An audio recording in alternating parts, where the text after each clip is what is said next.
Right. So we have so far learned about Selenium quite a bit. I think I have covered up. I think I've covered up. Sorry, there is some background noise, guys. Sachin, at your end, maybe. Do you have anything to say?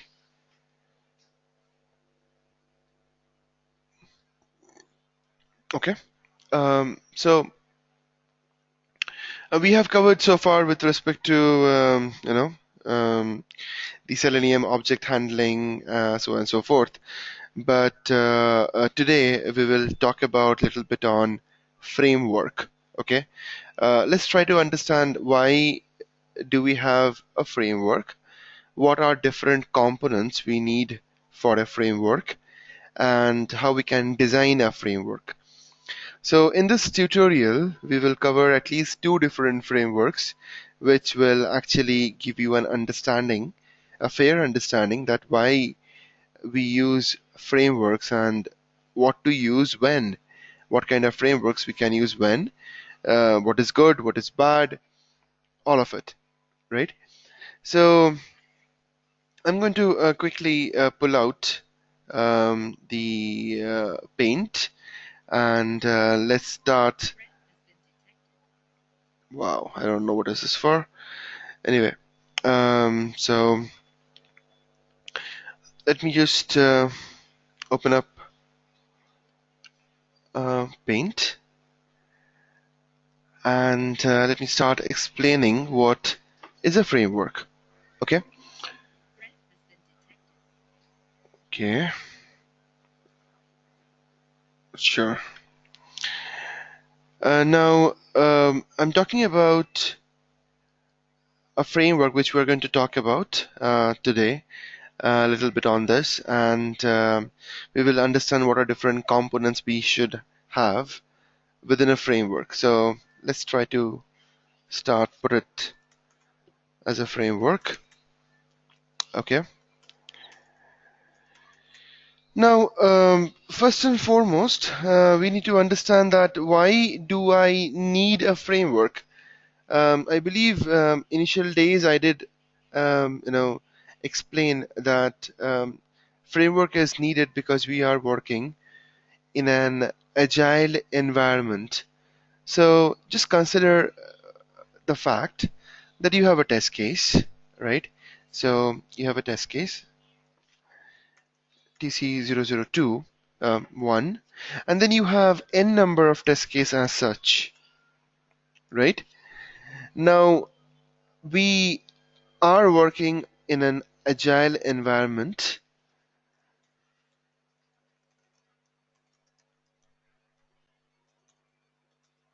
We're working in an agile environment. That means it is definitely, we are going to work on different teams, right? We're going to work with different teams.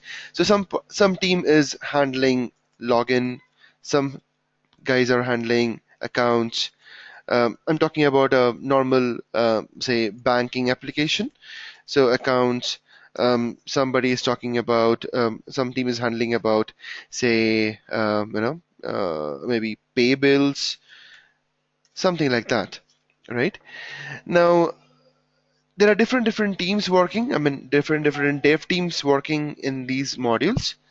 And think about a scenario that um, in an agile environment, there are high chances that um, some of the features of these modules will be going through some kind of change, right?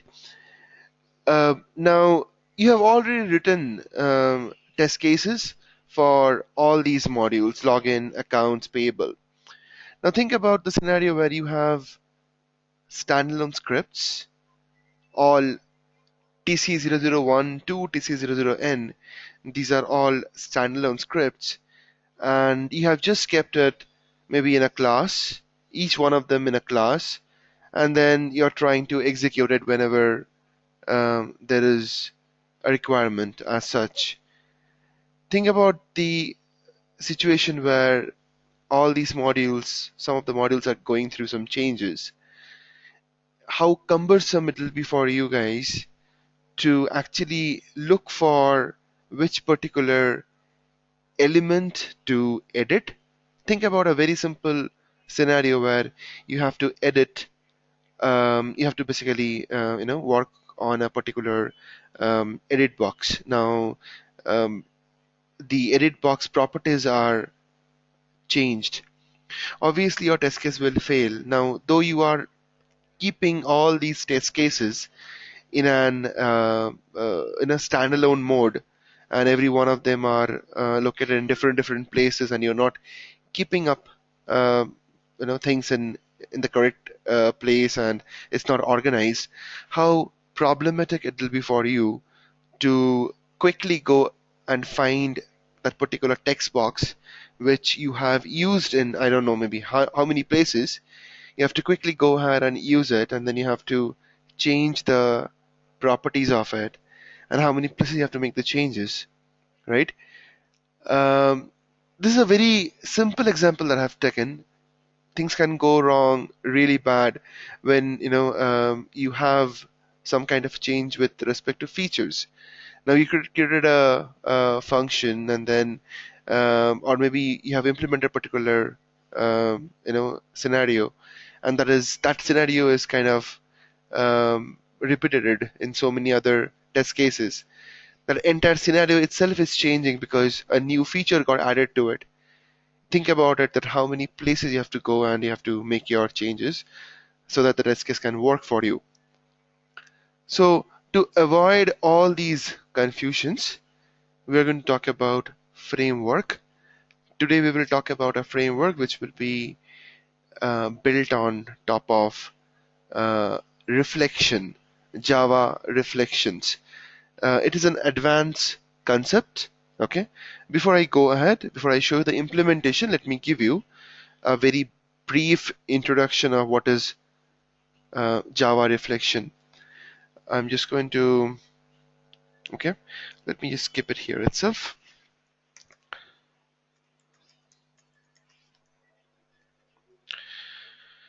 So, what is reflection? Before that, let's try to understand how many ways we can actually interact with objects residing in different classes, right? So I have a class A, and then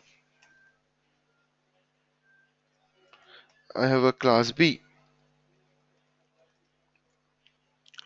right? Now, if I have, say, various members, hang on. If I have various members in class A, say maybe a variable A, maybe some method A, method B, so on and so forth. If I have these things in my class A, options that I have to access these in class B is either these class members can be static in nature. I have already spoken about static, right? So either it can be static in nature, that means in class B, if I want, I can access them directly saying a dot var, sorry, var a. I can definitely go ahead and do that with respect to accessing this particular variable in class B. If I do have to access method A and method B of class A, which are not static in nature, the next option that I have is to create an object of class A. Okay.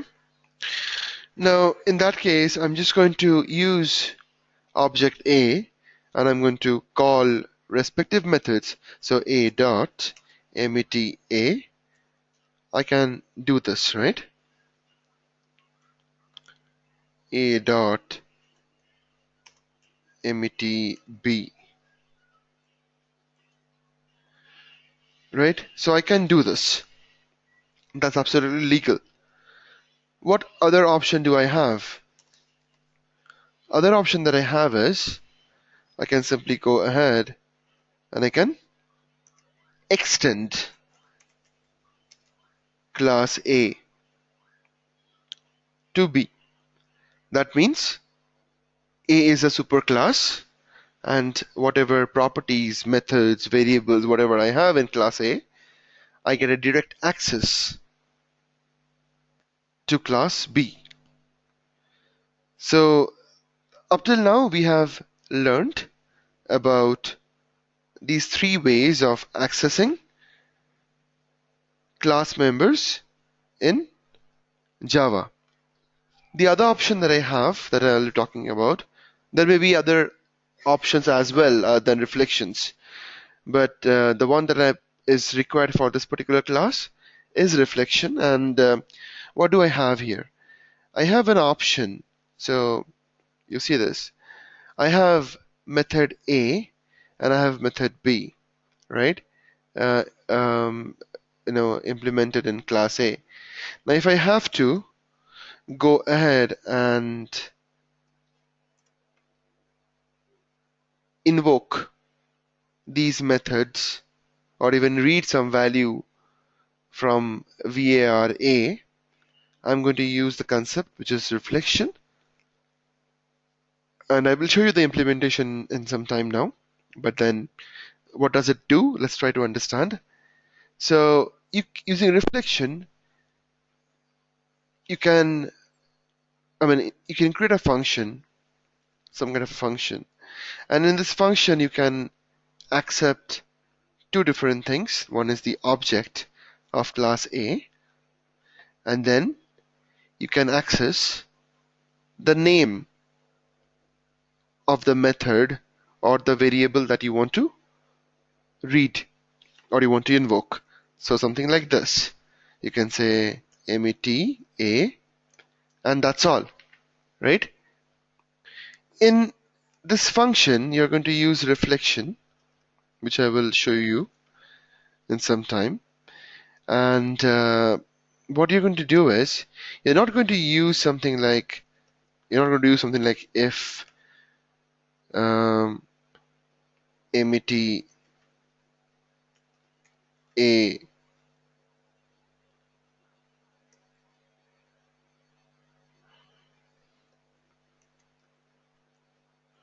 then A dot met A. It's not like this. I hope you're getting the context, right? You're not going to do something like this. Huh? What you're going to do is you're going to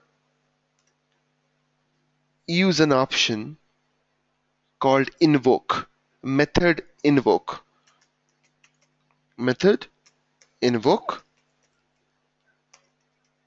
There are a few other steps as well before you can call method invoke. And then here you're going to pass a and then the name of the method that is there in that particular class. So this will in turn make sure of calling that method. You can also have an option to call the method with its parameters. Okay. Why am I talking about this particular structure? I will talk about that in some time. But before that, I have just given a brief overview of what reflection is. I will talk about that in today's class for sure. But before that, let's try to understand what are different framework components that we need.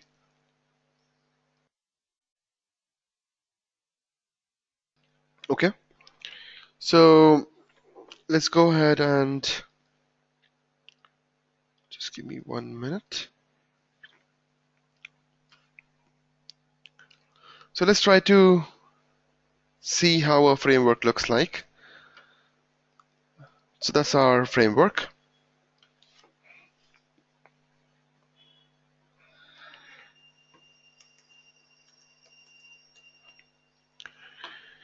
Okay. So this framework will have certain components. This framework will have an option to list down all your test cases, the name of the test cases, right? So that means it should have a connectivity to the test case that you are trying to execute. Okay? Let me just try to draw that for you. So in this framework, we're going to use Excel for different type of data interactions, something like for reading some data out of a spreadsheet, or reading some data out of a spreadsheet for test cases, for test data, right? So let's try to understand what is a test management option that we can build. So it's a test manager that you're going to build, and we will call this as maybe run order sheet, whatever name you want to give. It's absolutely fine. So run order, or maybe a test suite, whatever you want to name it.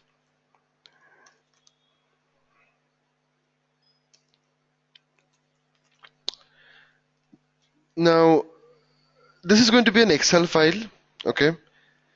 Here we will be handling with .xls files, and let's try to understand how you can design it. So in the spreadsheet, there will be a sheet or a tab in this particular Excel. There will be a tab which will be the first tab, and that tab will have a name called run order. And in that tab, you will list down all the modules: login, accounts, bills, reports. There are different modules that you have in your application that you're trying to test. That's the first sheet, run order sheet.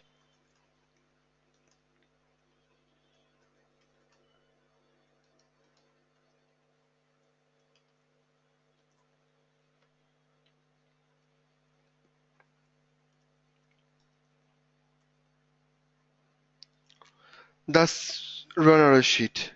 The next sheet that you will have will be for login. Okay, so it will be have for login. So for every module that you have in your application, you will have different tabs or sheets, Excel sheets. That's what I'm talking about. So let me just try to expand this guy.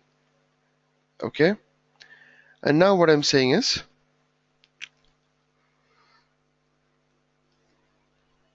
that under all of these different sheets, okay, you will have module specific test cases. So TC 001,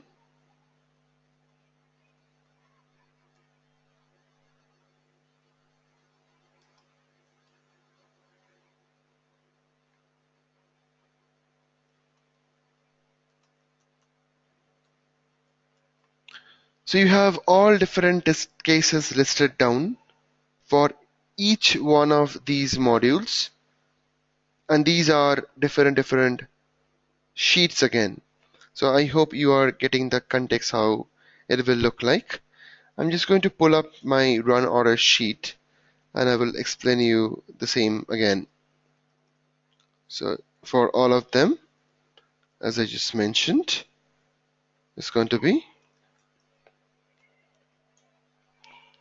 listed down. Let me pull up the run order sheet, and we will talk more on that. So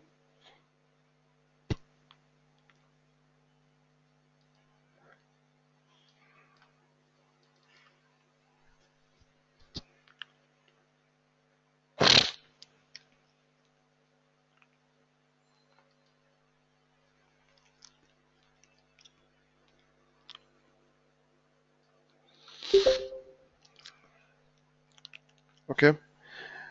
I'm not sure who has just joined, but I think we have already started the class 20 minutes back.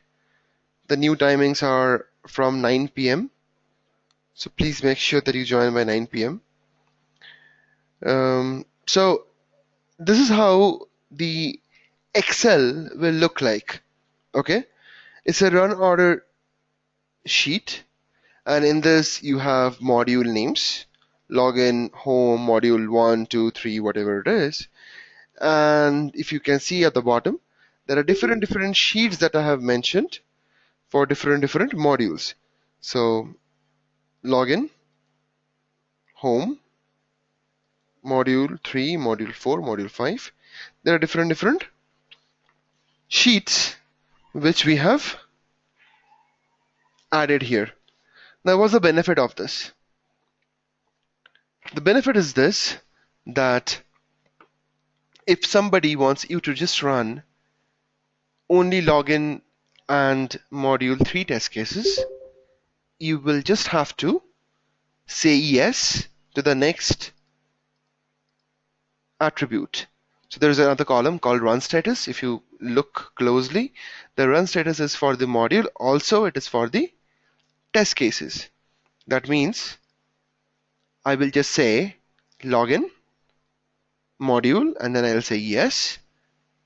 The internal component of the framework will automatically look into this particular spreadsheet and quickly go ahead and open up the login module spreadsheet, and then it will scan for all the test cases that you want to run, right? So here you want to run yes, whichever the test case which has the run status as yes, it would just like to run them. That means these are different test cases, right? TC003. Our plan is to create different methods for each and every test case. That means in the class we will create TC001 method. The name of the test case will be the name of the method. And as soon as you say yes, it will read the name as in string. That is somewhere we are going to use reflection. Here you're going to just a minute. I get a question from Sachin. In login tab, if test case will be single line error, no. You don't have to worry about test case description. Framework has nothing to do with test case description column. It is just something that will be used for somebody who wants to run the test case so that they can quickly look into the test case description and understand what exactly is going on. Right? It's just for the sake of somebody who wants to execute them and for your reference, nothing more than that. So there is no code that will basically even consider the test case description column. So I'm coming back to my point that I'm going to call methods located in a specific class, which will be the login class. And in the login class, what I'm going to have is different test case methods. These are actual methods, like we write a method in Java. It'll be similar kind of method. And these methods will be picked up or called, okay, by reading all these values. That means a string, as I described here, a string, that is the method name, will be provided from the Excel, and the corresponding method will be invoked. That is all the plan is all about. Okay, with respect to test management. Okay, now let's try to understand what are the components that we have here. Test manager, done. Let's try to understand, we have it for test data. Okay, these are very crucial components. So test data.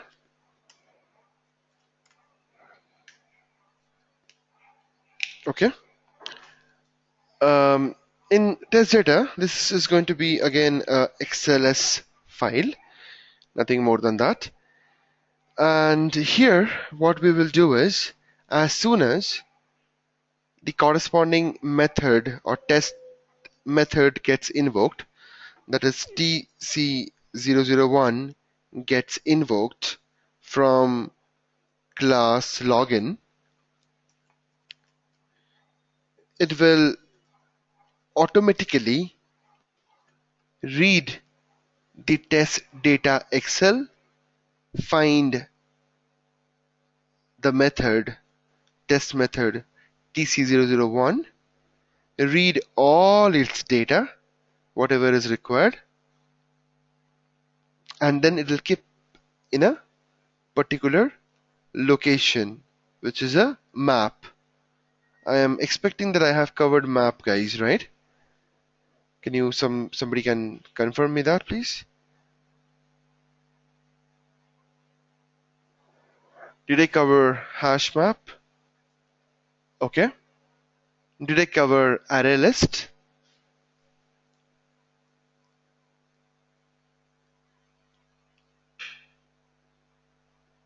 Okay.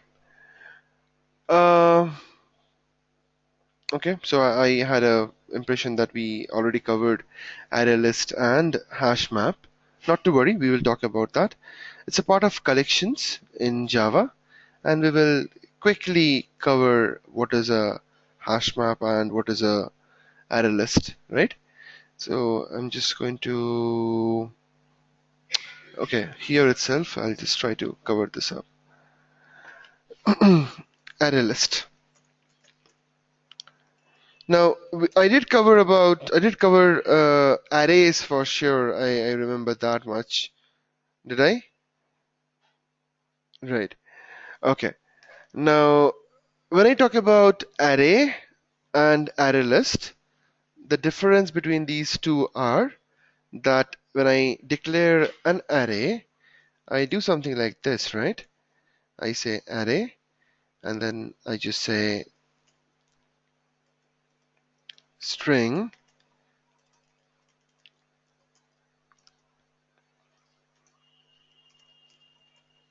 string, and then I say name,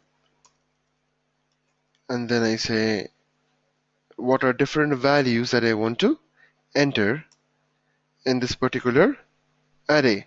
Maybe some name, Selenium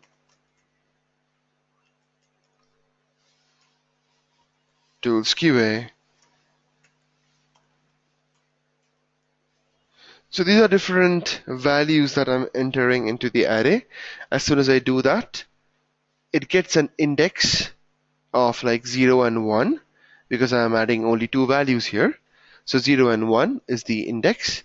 Total length of this array is 2, right? Now you can understand this, that this is a declaration that you are going to provide for this particular array, but then we don't have an option to dynamically resize the length of the array, right? We cannot straightforward do this. By array list, we have the option. In array list, it grows the memory dynamically. Okay, so how many ever values you want to enter to the array list, it keeps on accepting it.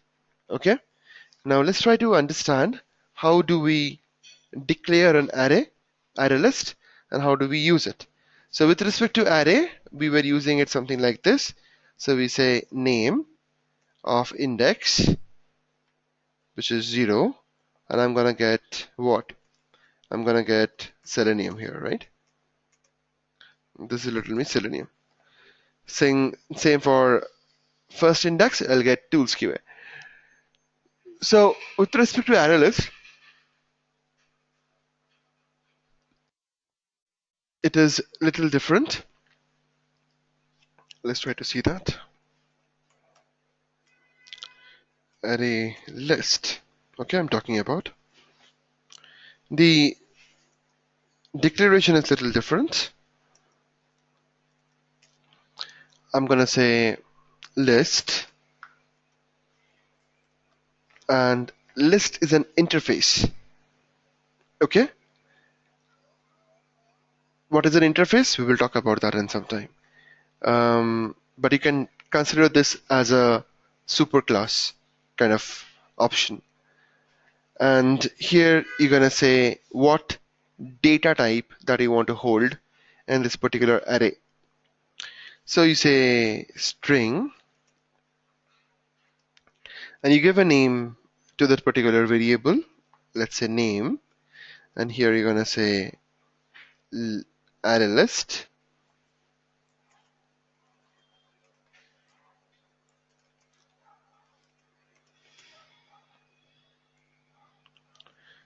of string, because this is built to maintain or hold only string values, nothing more than that. So that's all I got there with respect to array list. Now, once I have this, I can keep on adding values to this particular list, name.add, and then you keep on adding values, whatever values you want to add, right? So you can say name, sorry, you can say Sovic, and so on and so forth, right? You can keep on adding all the values that you want to add it to a array list. Okay, that's what array list does. If you want to get the value out of array list, you have an option that is name.get. Okay, and then you have to pass on the index, and you will get the actual value out of it. We will talk about that, and we will also understand the implementation of it. So let me quickly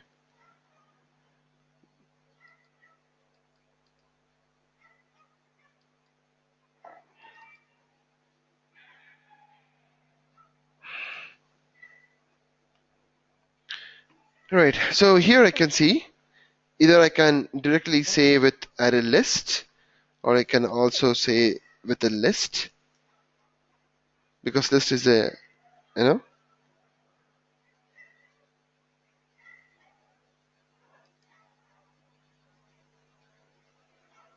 right?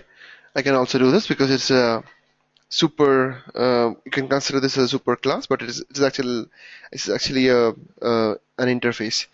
So I can go ahead and I can keep on adding all the values to it, and then if I have to retrieve the value to it from it, then I can say the array list dot get of the index, that is 0, 1, 2, whatever it is. You can do that, and then you will get all the values back, right? Let's try to quickly execute the same. So I think I have a main method which will do that for me.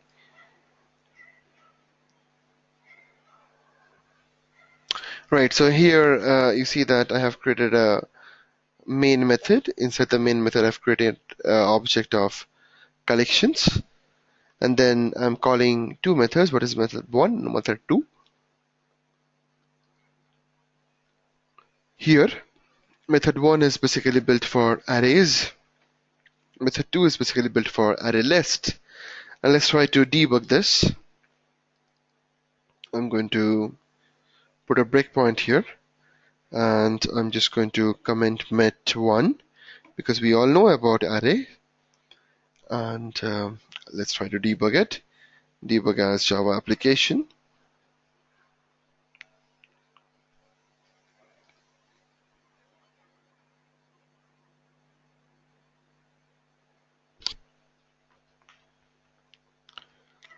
So my breakpoint is here. I'll go as a step into. You see I'm adding all the values. At this point of time, the array list has all the values here. Okay. By the way, just wanted to also let you know that array list can accept duplicate values. If you can see, my name is present twice in that particular list. So it can handle duplicate values as well. Now, if I have to get the index, or if I have to print all these values, what do? I just say array values plus the array list dot get of I, which is the loop counter.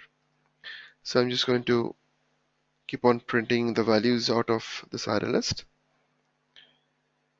And then the next line comes in where somebody wants to remove the fifth index. So you can use the function called dot remove and say f6 that removes the fifth index. If you can see, I think Sangeeta will be out. Yes, so Sangeeta is out. Only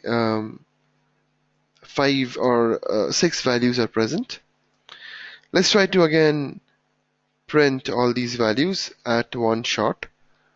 Option that I have is to use for loop, and for each loop you can pass the entire array list into the for each loop. And let's try to start running it. You can see that it's printing all the values except Sangeeta. That is done too. Right, so that is with respect to the array list. I hope you don't have any doubt. Please let me know. What if you want to take the value from the user? What do you mean by that, Aparna? Can you just explain that for me?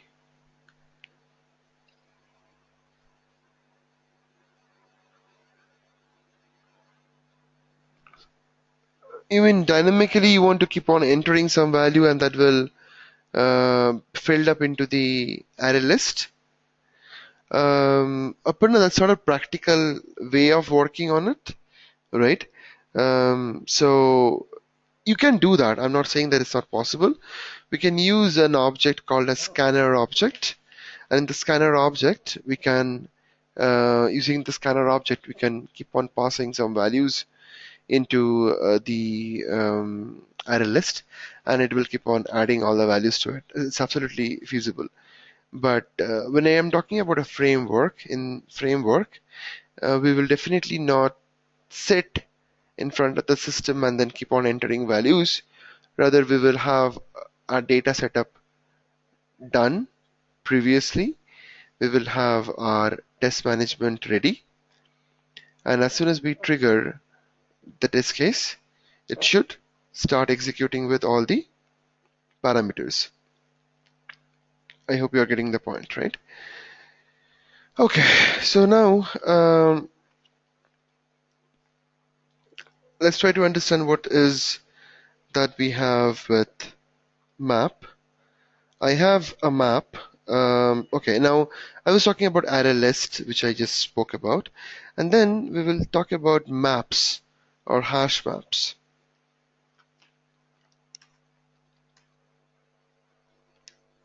Now, it is also a similar kind of an interface. That's a superclass kind of an entity which will have its all lower level implementations. So what is a map? So map is basically something which is basically it has a key and a value pair.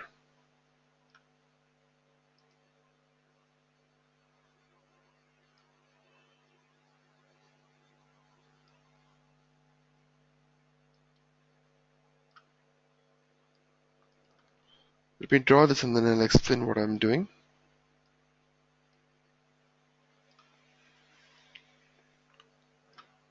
So I'm talking about map and key value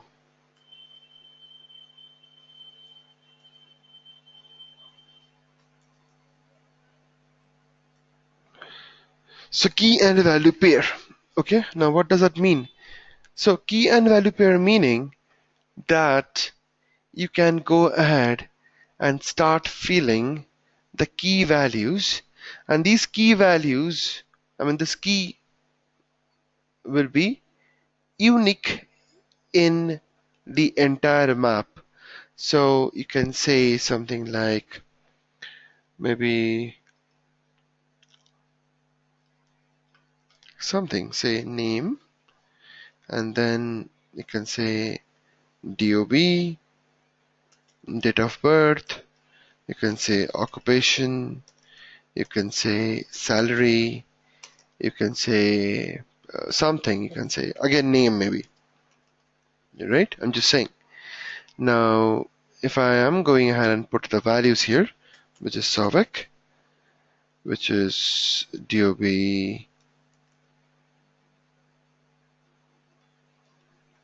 XYZ, occupation IT, salary XYZ,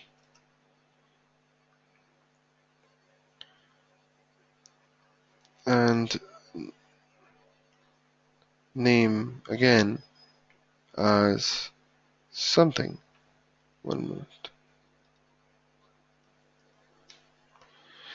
Maybe Sonia, something, right? So these are different values which I'm entering now. Any given point of time, if you look at this particular structure, you will understand the key value combination is going to be an unique combination, right, for your hash map. So it's going to be a unique combination, and it can only contain the non-duplicate elements. You can see that I have name and name at the bottom, top and bottom. So when I actually start filling up all the map values, and when it sees that there is another key present with the same key value, then it simply overwrites it, right? So let's try to understand the implementation of this guy. It is map. So obviously I'm talking about two datas here, right? One is a key value and one is a key and then it's a value. So in that case I have to pass two different parameters. Obviously I have to pass string and string again. And let's give some kind of a name to it, say map, and then new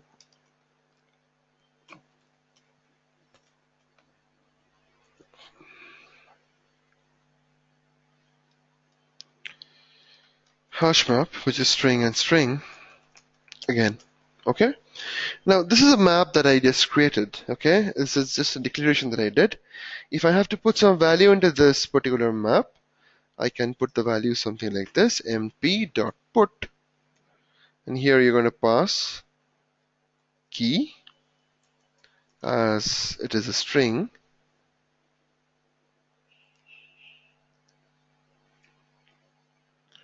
and then you can pass the corresponding value to it. Any given point of time, this combination is going to be unique in that entire map. If I have to get the value out of this particular map, you're going to say map.get, and that's all. So get of the key, whichever key it is. So if I want to get the occupation details, I'm going to say OCC, right? And that will tell me that the value that will return is IT. Okay, so mp.get is the one that you would like to use to retrieve the values. Putting value, we have already the method .put. So that's pretty much about hash map. I will see if I have an example of hash map so that I can show you it is working.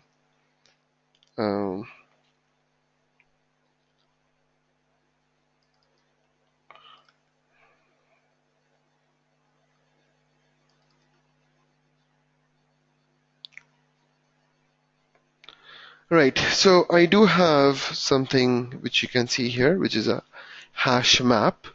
And here there are two different parameters I'm accepting. One is integer.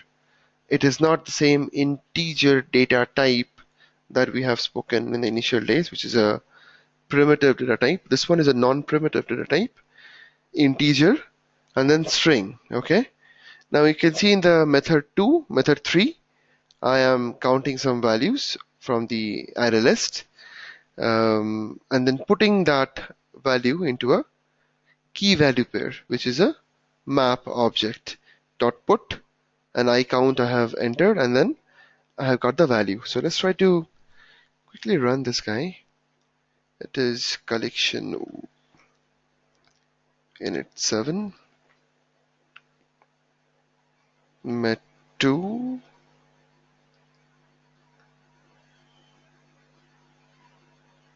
Okay, met 2. I have met 3. Right. So I have met 3 here now. Terminate. And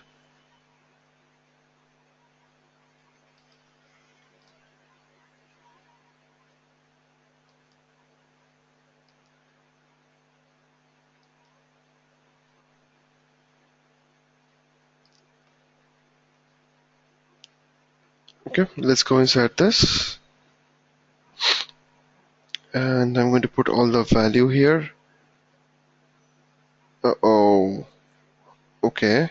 So I didn't actually use met1. That's the reason there is nothing to enter, right? So what I'm gonna do is I'm gonna uncomment this guy, and let's try to run this again. Okay, so that has already run, and then I have all the values from the array, and let's go inside met3 now, and let's try to, what happened to this guy?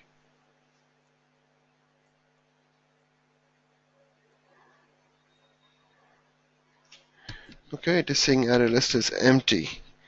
I think I have to also run met2. Yeah.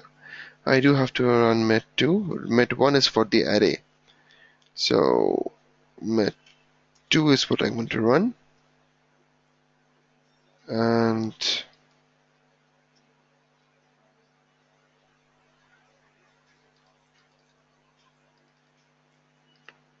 okay, so I got it till here. Let's go inside this, and I keep on putting all the values here. I just want to show you how this map looks when it has all the values. If I hover on this, you see it has got all the values in key and value pair. So 0 is the index, 0 is not the index, 0 is the counter value, and that is the key. And every of these are basically unique value. Key values are all unique values, 0 to 5. And then if I have to go ahead and start printing all of these, I'm going to use .get iLoop, which I'm doing. I got all the values, and then I'm going to show you that there is one more way you can also get the value out of map.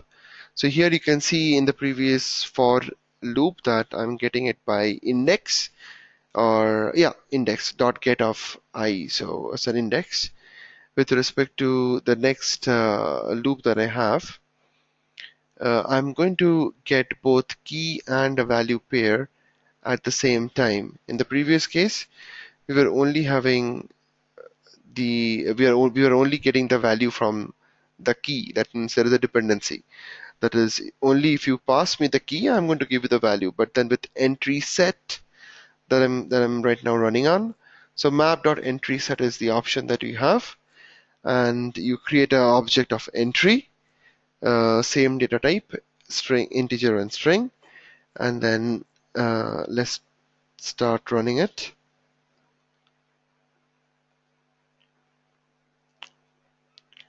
So that's going to run all of the values, right? So that's pretty much with respect to map that I wanted to cover. And now what do I have? Now what I have is the, not this one. Okay, let me go back to the framework design. Okay, so I hope you guys understood what is a map and what is a array list. What is an array list? Can you just raise your question at this point of time so that I can clear your doubts?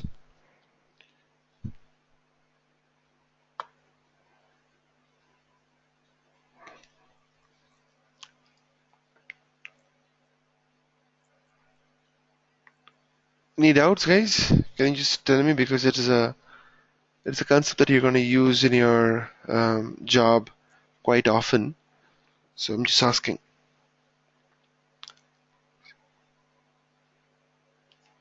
Okay, what do you mean by which section got fuzzy for you?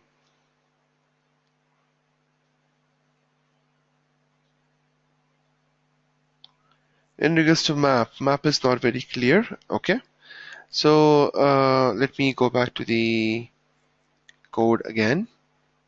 So what did I tell you? Told you that map is nothing but a part of collections as well, and then it basically works in a key and a value pair. So it is working with a key and a value pair. Okay, that means as soon as you provide a key to the map will return back with a corresponding value. Okay, so if I have the map is like map dot get, and then you pass on the key component, that is the something which is unique in nature, maybe name or ID. It will basically check back and give you the relevant details. So what am I doing here is I'm creating an object of hash map, and you can see that I'm talking about key and value, right? That means I'm talking about two different type of data type, or maybe same data type, but I need two of them, right? So here I'm using integer and string, and then what am I doing is I'm going to the method 3, and here I already have an array list from method 2, which I'm going to reuse here in method 3, and enter all the values inside map. Now there are two different ways I showed you. One is the one that I showed you right now with a simple for each loop, and you can do that. And sorry, this one. And if you want to get some value out of another for each loop where you don't want to pass any key or value, and your requirement is to retrieve all the key and values simultaneously, that is where you will go and you will use this particular option, right? So let me. Okay, now before I go, Mike and Preeti, if your doubt is clear, please let me know.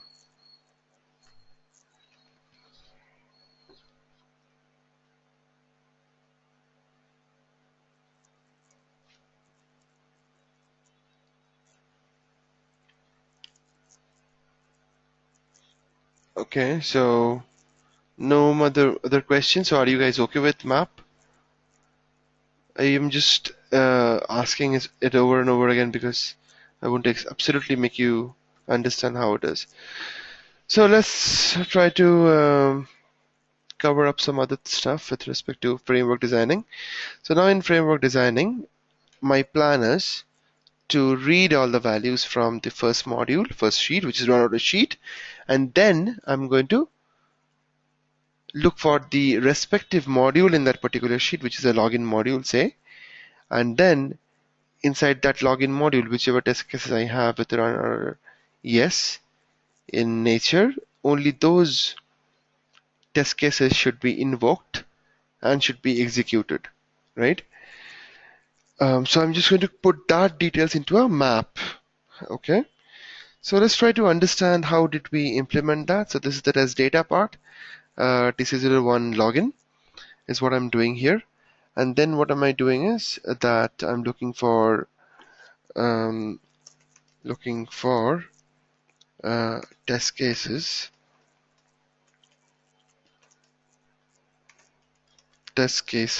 under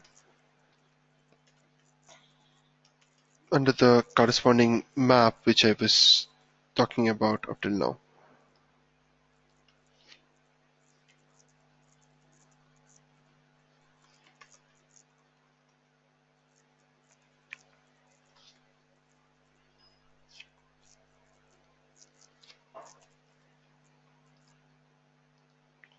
Okay, so This is 001 is what is going to run. This is 003 and 5, right? Because they have all run status as yes. And all these details where you have to look for, it is already available in the map which I'm going to create. So as of now, I'm just going to keep it up till this position for the framework. It is a big topic to discuss. Okay, we will talk about other stuff as well, and let's try to implement at least the first part of it, where I'm going to invoke corresponding test cases just from the name of it. Okay, let's try to understand that part, how we can do it. I'm just going to open up the Eclipse that I'm using, and just give me 1 minute now.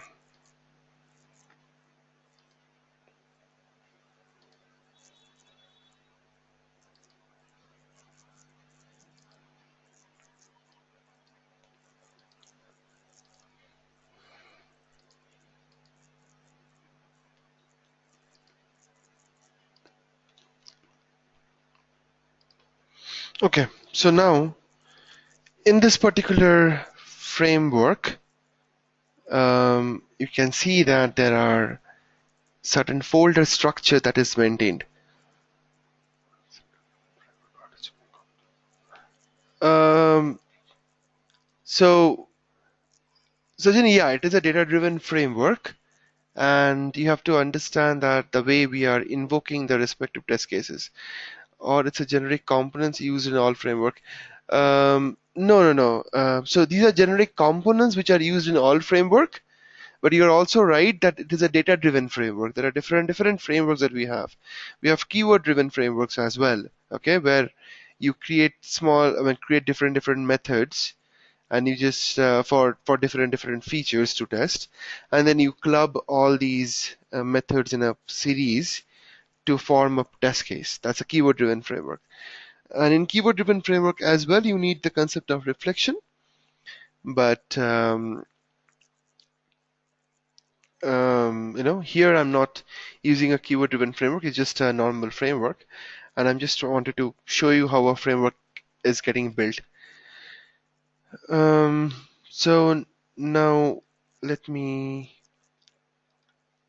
show you the folder structure. So in the folder structure under src folder, you can see there are a few packages. Okay, the packages are, one is app, another one is applib, other one is core, and then another one is corelib. Okay. We also have certain other folders, so which I have created separately, and these folders are to created to hold the test cases, test data, right? All of those, and also I have a test report folder. Okay, and outside of the folder that is just directly below the same project path, and that's in the same level of the project path, we have a sheet called as test execution config sheet. Let's open this. In this particular sheet, it's a very small sheet that you have here, and this small sheet, what I have is, I have certain values and I have certain keys, right? So environment is QA. Now why did I do that?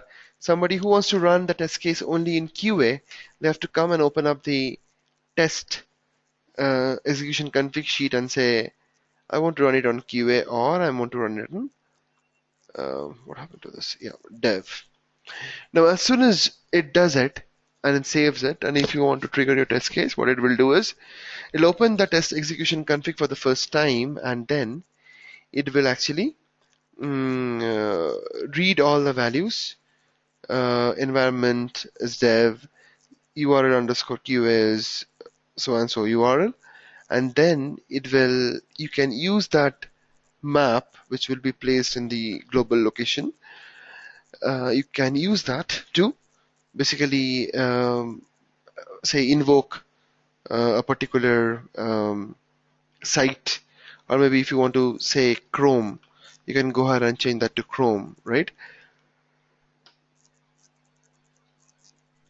So these are different kind of values that you want to keep in your framework in the execution config sheet. Next that I have is um, okay. Now next that I have is the different packages, and these packages are meant for different jobs. Okay, so I will talk about that first. But the core component of this particular framework is JavaScript. We will talk about that first, right? So what exactly is JavaScript? And let's try to understand that. JavaScript is a class. Okay, in this particular class, I have certain public class members, and I also have a private class member, which is a test cases map.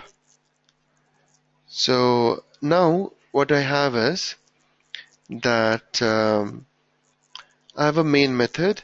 In the main method, I'm creating a constructor. So I'm saying new JavaScript. As soon as I say that, it'll come inside the constructor, which is this, and it will first that it will do is it will basically invoke or initialize the map for config, because all these values which I just showed you in that execution config sheet will be in a key and a value pair, right? So how do I do that now? So I basically initialize that here in config param, and then I have a get param method. Okay, in the get param method, I am passing,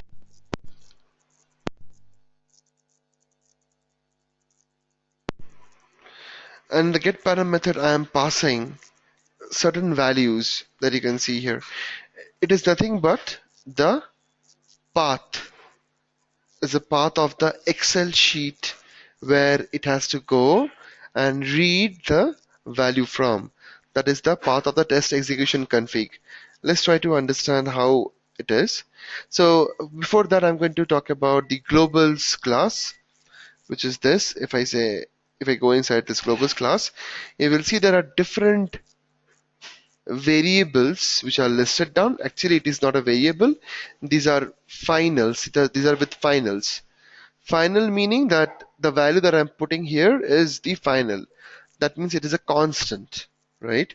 And I'm also giving it as a static. I'm creating this as a static member so that I can directly access these class members with the name of the class globals.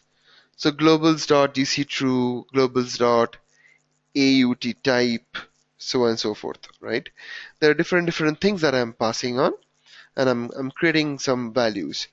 I'm initializing some values here, which I'm going to use it for my later use. You would like to concentrate on this particular statement, which is system.getProperty user dir, right? This particular statement.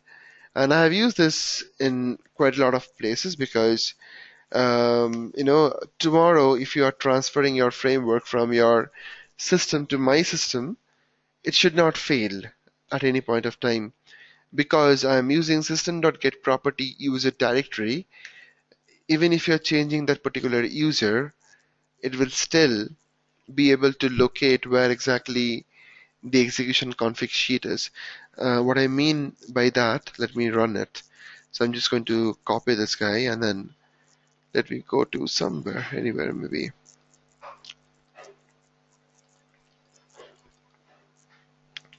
Okay, in this case, I'm just going to print.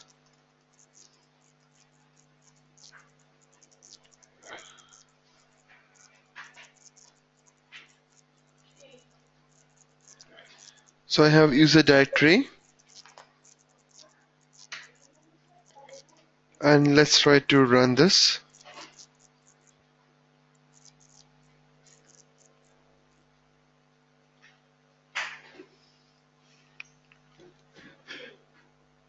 So you saw what's the printer that I got. It is saying e/framework workspace slash Selenium demo. So you see that's a project, right? So it will take you to the project path directly. Okay, this particular statement will take you to the project path. Now I have used the same thing here in this sheet as well, right? So I'm saying user.getProperty user directory, and inside that there will be a run order sheet folder. There will be a test data folder. Okay, and yeah, so that's pretty much it. So now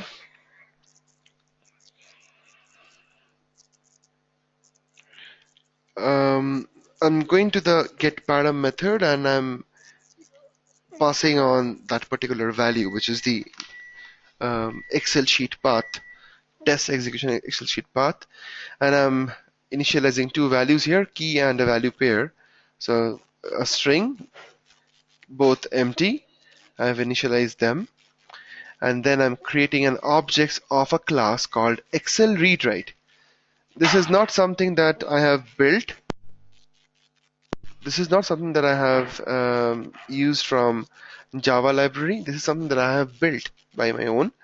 And this particular class will be given to you. You can use it, and you can use it for any of your Excel requirement. Okay. And this class, the disclaimer is, this class only works with .xls files. It is not designed for .xlsx. Okay. It is designed for okay, Sachin, I get that. Can you tell me which part you want me to repeat? If you have anything in specific.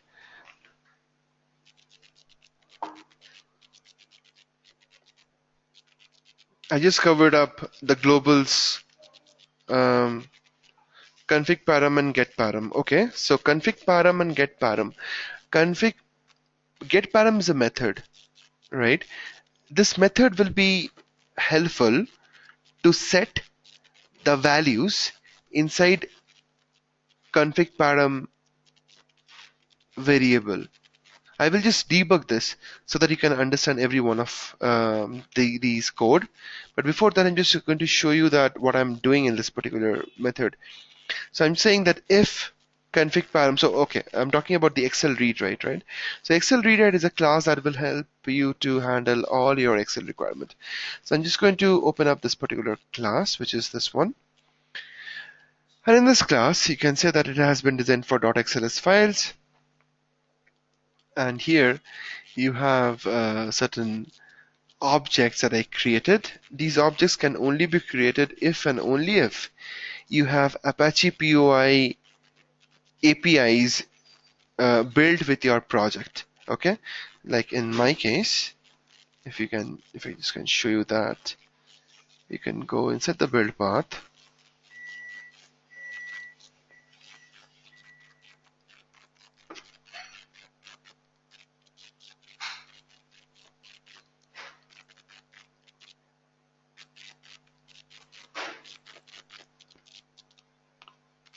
Okay, in the build path, you can see in the libraries section, you have POI 3.13 OXML, OXML. Okay, there are different jars which are required for you to create these objects: HSSF workbook, sheet, row, and cell. You're going to manipulate these objects and its underlying methods to create your own method to interact with Excel. Okay, which is the same thing that I'm doing here. I'm creating a constructor of Excel readWrite, which you can see that here, and then I'm doing a file input stream, obviously, because I'm going to read an external source of data, which is an Excel file. So I'm creating a file input stream. It is a class that will create a stream between the client, which is the test case or the Java code, and the actual file, using which the data will be transferred, right? So you have to create the file input stream, and then you're going to create the workbook and worksheet. You can see that how I have done that using new HSF workbook, and then I have passed on the same object here. And then I'm just creating a sheet object, and then I'm closing this. right? So that's pretty much with respect to the constructor. Now inside that, if I just take you to the every method that you can see here, you can see that there are different methods that we have. We have get row count, we have get row count int I, get column count of int I. What is int I? Int is, sorry, what is int here? Int is basically the row number. In the row number where you want to find a specific a column, right? So that's the row number. And get cell data, get column name, set cell data. There are different methods that we have. I would not take you to all of these methods.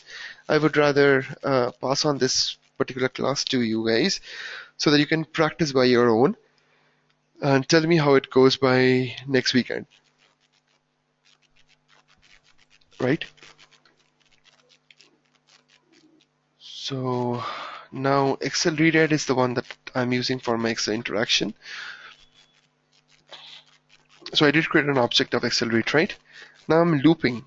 That means I'm using the get row count method, and I'm providing the sheet name to it. Okay, which is the sheet name of the which is the config sheet name. This execution config sheet name. Okay, and then I'm saying I plus plus, and then I'm basically getting the value key and the value, and I'm putting both of them to the config param map. Up till now, let's try to understand this. Only up till now. So I'm just going to put a breakpoint here.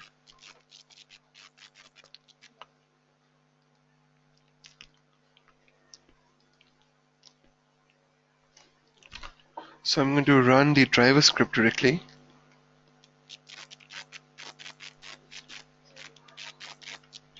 Java application. I'm into get param.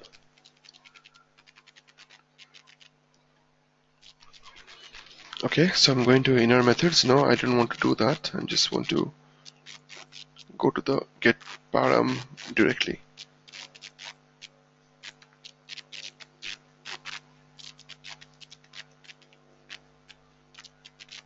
Yeah, so finally I'm in get param method. And if you can see the argument here in config path, which is nothing but the path of your test execution config Excel.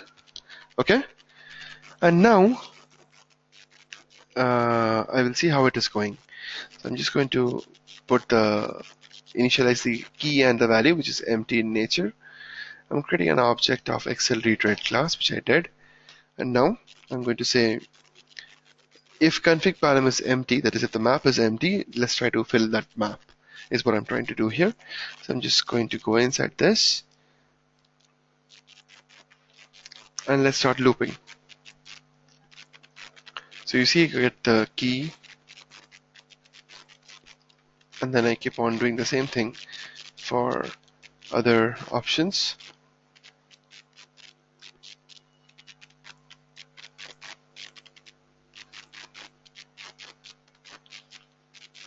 So if I just put a breakpoint directly here and then run this,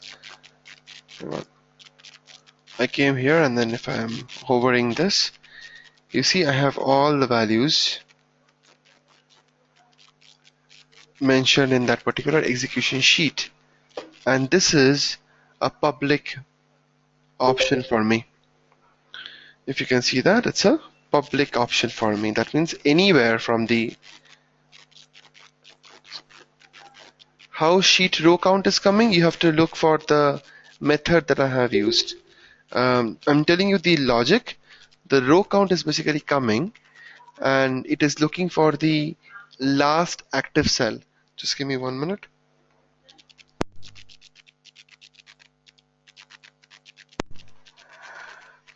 So basically it is looking for the last active cell.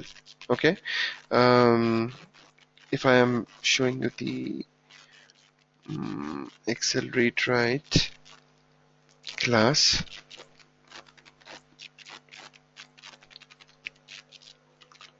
get row count.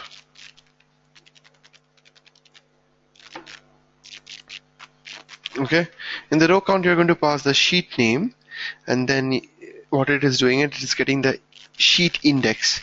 That means which exactly location that sheet is located. And then it is basically just simply giving this, you're using this particular method called get last row number, right? And that will basically look for the last active cell. Okay, so that's how I'm getting the row number. I'm removing any duplicate values from the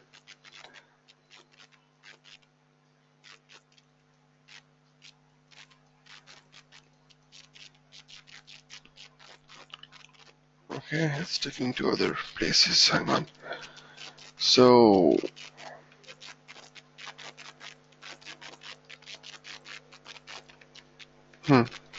so I have got all the values here, and now I have cleaned the Excel input stream, and my config param is now ready. Now we have to see how we can use, or how we can create a how we can basically work on the test cases. So let me show you the test cases sheet, or run order sheet.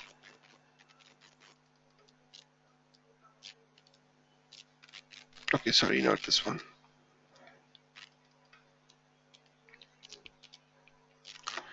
So here in the first sheet there is a run order sheet. You are going to have all the module names as I have mentioned earlier, and then we have corresponding tabs for different features: login, home, module 3, 4, 5, right? And then every of this module has a test case. So my option is something like this.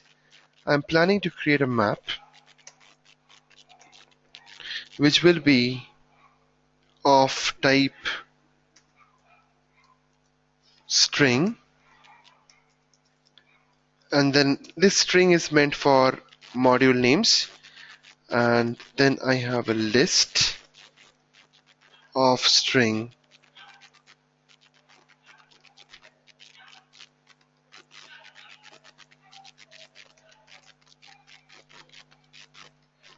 okay. It is a little complex, but you will get a hang on it when you start practicing on this particular code. So you're creating a map which has the string as the key value because you want to put the login or home or something like that inside the first parameter, that is for the key, and the value will be the list of test cases. As a login has all the test cases, right? So it will have that particular thing ready, but it will do it for all the modules which has run status as yes. Here I have for login. I can go ahead and change for others also, but then I think that's okay. You will get the understanding.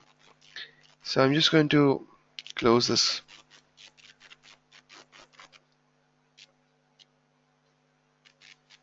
And let's try to come back to the prep execution map. I'm going to skip the get param. Straight away come to the test execution map preparation. And I'm just going to say debug. That'll be okay. I don't need that to come here. I want this to come in this section. Okay. And now if I go F5 and then if I start putting, so first thing I'm going to initialize the main map, which will have a string and then list of string, corresponding list of string. So that's the test cases. Now it is empty, obviously.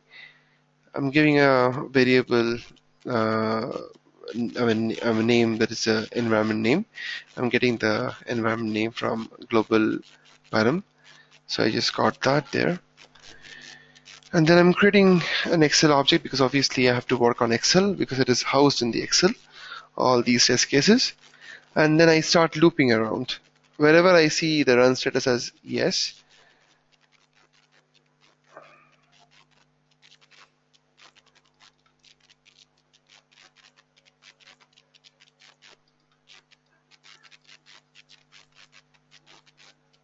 hello guys, can you hear me?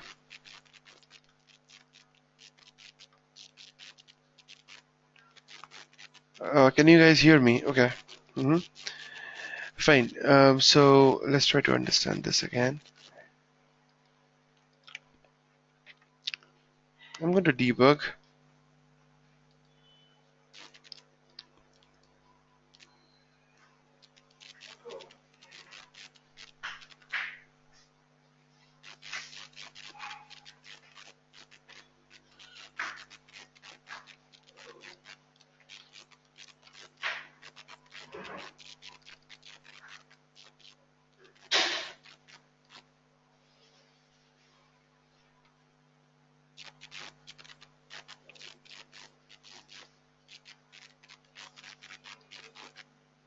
Okay, again, let's try to do this. So I got the object of Excel. I'm going inside this.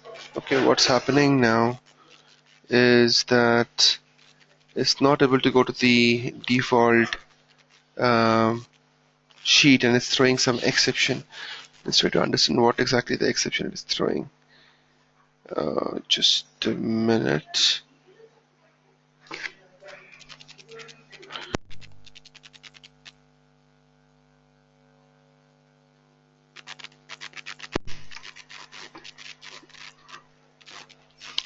This run order sheet, default sheet. Yeah, it is run order, right? Okay, let's try to open this. Okay, I think it is set as dev in the config. Yeah, that's right. I did set as dev, right? That's the problem. In dev, there is no data at all. So in QA, I have the data because I have different environments which I'm going to use. So I'm going to save this guy. Yes. And now let's trigger this one once more. Dev script. That will come to the section here. Okay.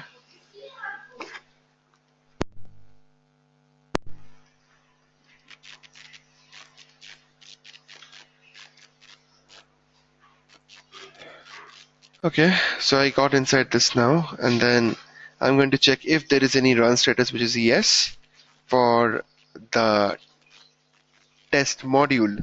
Okay, and I got that one as yes because the login was the first one, and I got the run status as yes. All these values are mentioned in the global so that there is no hard coding. Do not hard code. If you hard code, it will be a huge maintenance job for you when you will actually start running into some kind of issues, right?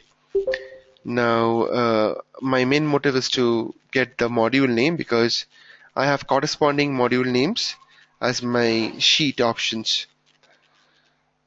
Okay, so I got the module name there, which is login. And now I will basically go ahead and put down the list of um, test cases, right? So I came inside this one, and this run status yes.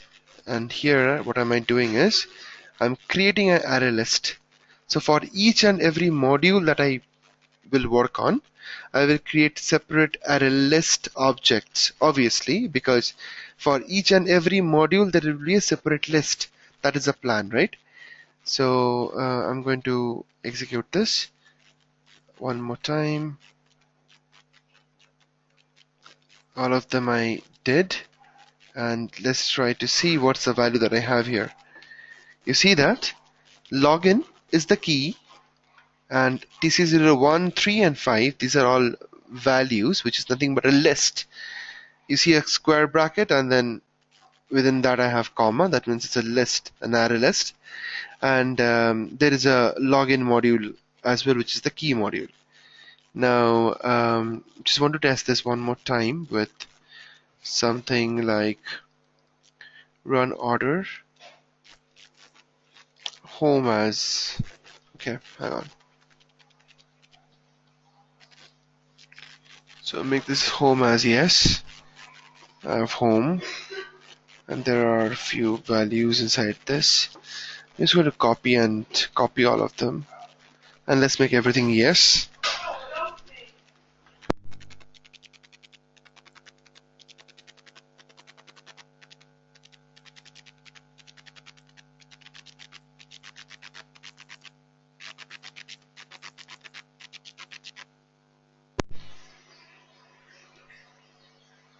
Okay, so I have different run status, which is all of them are yes here, and let's try to put that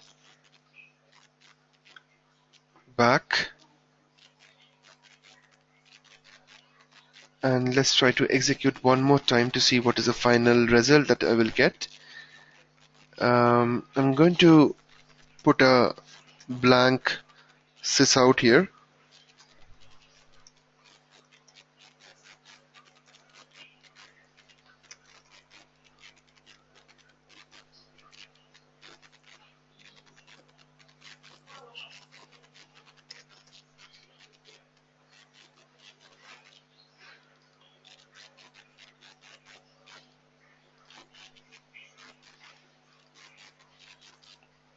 driver script.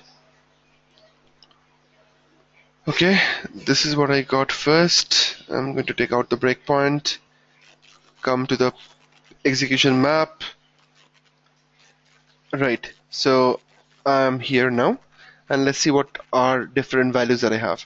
So I'll go inside this. You see, I have two different set now. One is for login, have three test cases. One is for home, and I have obviously same test cases because I copied, right? So I have all of them listed down, right? So I hope you're getting the context, right? So my main motive is to get some kind of an option where I can have a key and a value pair. The key will be the module name, and the list will be the list of test cases which I want to execute. That's what my plan is all about. Fine. Now, the next thing is that whichever test cases, test case name that I have just picked up in the array list, whichever I have picked up in the array list is going to be executed. Now this is where the reflection concept comes in. I will just show you that. I'm just going to put it back to home as no, and that means I will not execute that test case anymore.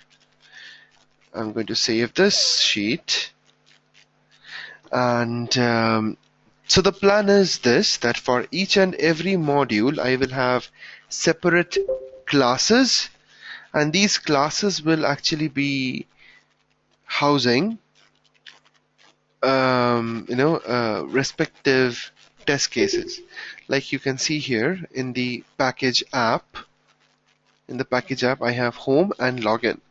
There are two different classes I have. In login, what I have, let's try to understand that. I have TC01, 2, 3, 4, 5, 3, 4, okay? And I do not have the fifth one, but I am going to say yes for the fifth one, right? Which is this one. I'm going to say yes for the fifth one, right? So let me say yes here, and I'll close this. And in the class file, which is the login class file, I have just the methods. You can see this is 1, 2, 3, 4, 5, 3, 4. I have, right, all the test cases. And let's try to execute. Okay, I got the map ready, and I'll skip this for now. I'll talk about execute test method directly. So I know I'll get all the map which is required for login. That is done.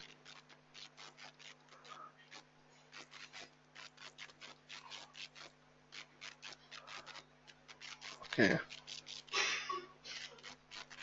Now execute test, it is the method which is built on top of reflection, Java reflections, and sorry, and let's go inside this guy, F5. So what I have, first and foremost, I have a variable and I'm giving a value to it. Okay, the name of the variable is test case class path, TC class path.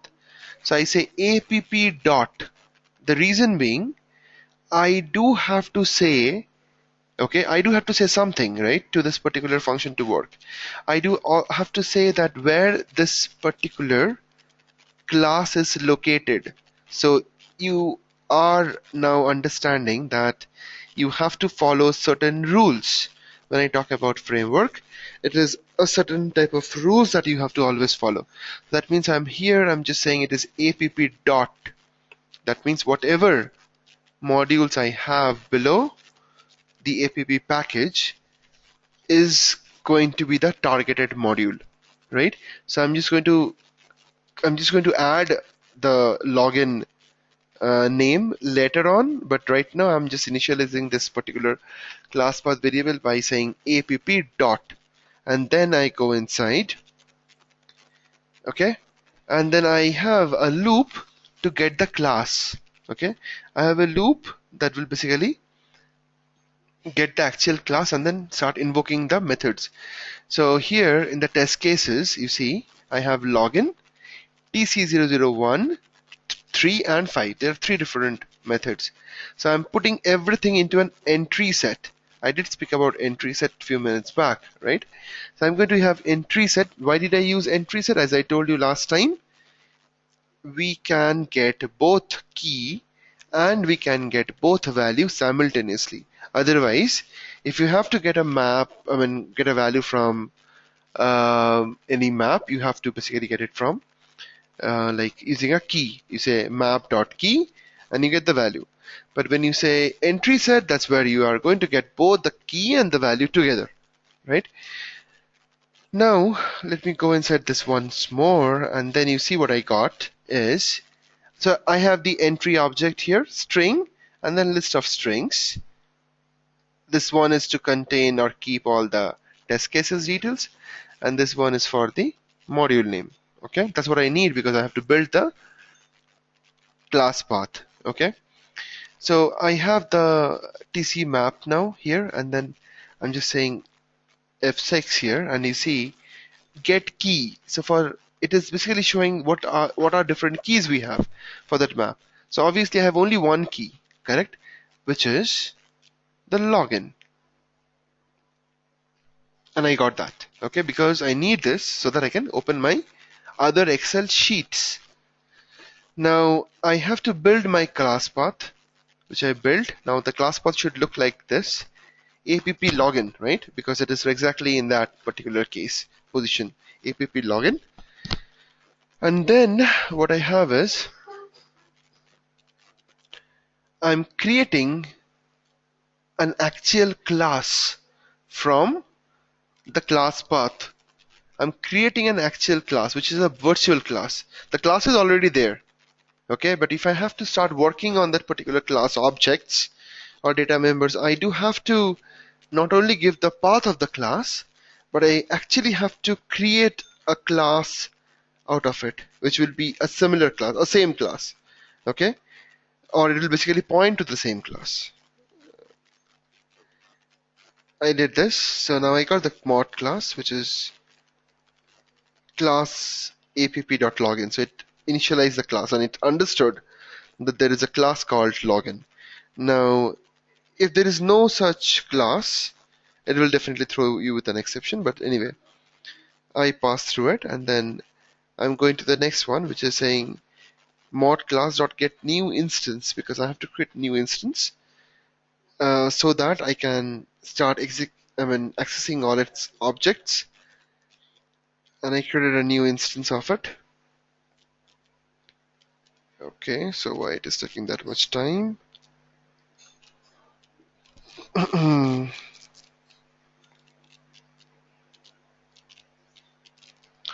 Not sure though. Let me try to once again do it. Oh, hang on. I understood why it is happening. Just a minute. In login class, I have this guy, WebDriver driver, and then here I am basically initializing the Firefox driver, right? Now, as soon as you create an instance of this particular login class, obviously, all the members get initialized. All the members get initialized along with this one. WebDriver driver, Firefox driver will basically launch you with a blank Firefox window, correct? That is what it was doing. So let's not worry about it. I'm going to open it one more time.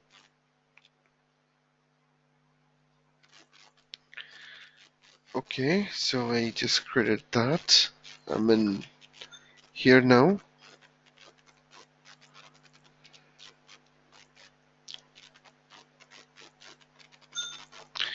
I got the new instance of the class mod. That is a new instance of the login class I got. And then I'm doing loop.invoke test cases, right?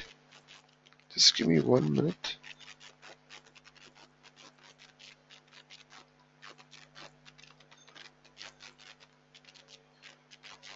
Okay. So here I'm going to use I'm going to show you how we can invoke the corresponding method. So what am I doing? I'm creating a method object here again. Now you guys have to kind of understand what to create when. I am pretty sure that you guys are a little confused with this approach, but then you have to spend some time to understand this piece of code, right? Yeah, Michael, I definitely understand that, but then once you actually run it, probably your doubt will be cleared a little bit. You have to run it in debug mode. First you can target test execution config. Okay, you can see um, how the map is getting loaded, and then you will see that how the map is loaded for the test cases, and then you will understand how the test case is getting executed. Okay, so I'm looping around once more, and then here if I say invoke, um, okay, Sachin, I get that feedback. Um, okay, so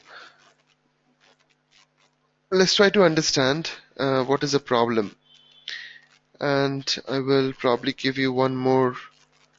I'll give you some more time to, just a minute. Okay, last test case was not there, so it failed. Okay, 1 and 3 was there. Okay, now first and foremost we have chat window. Could you please tell me up till when you have understood? At least I can understand that from where I have to restart. Can you please tell me up till when you have understood?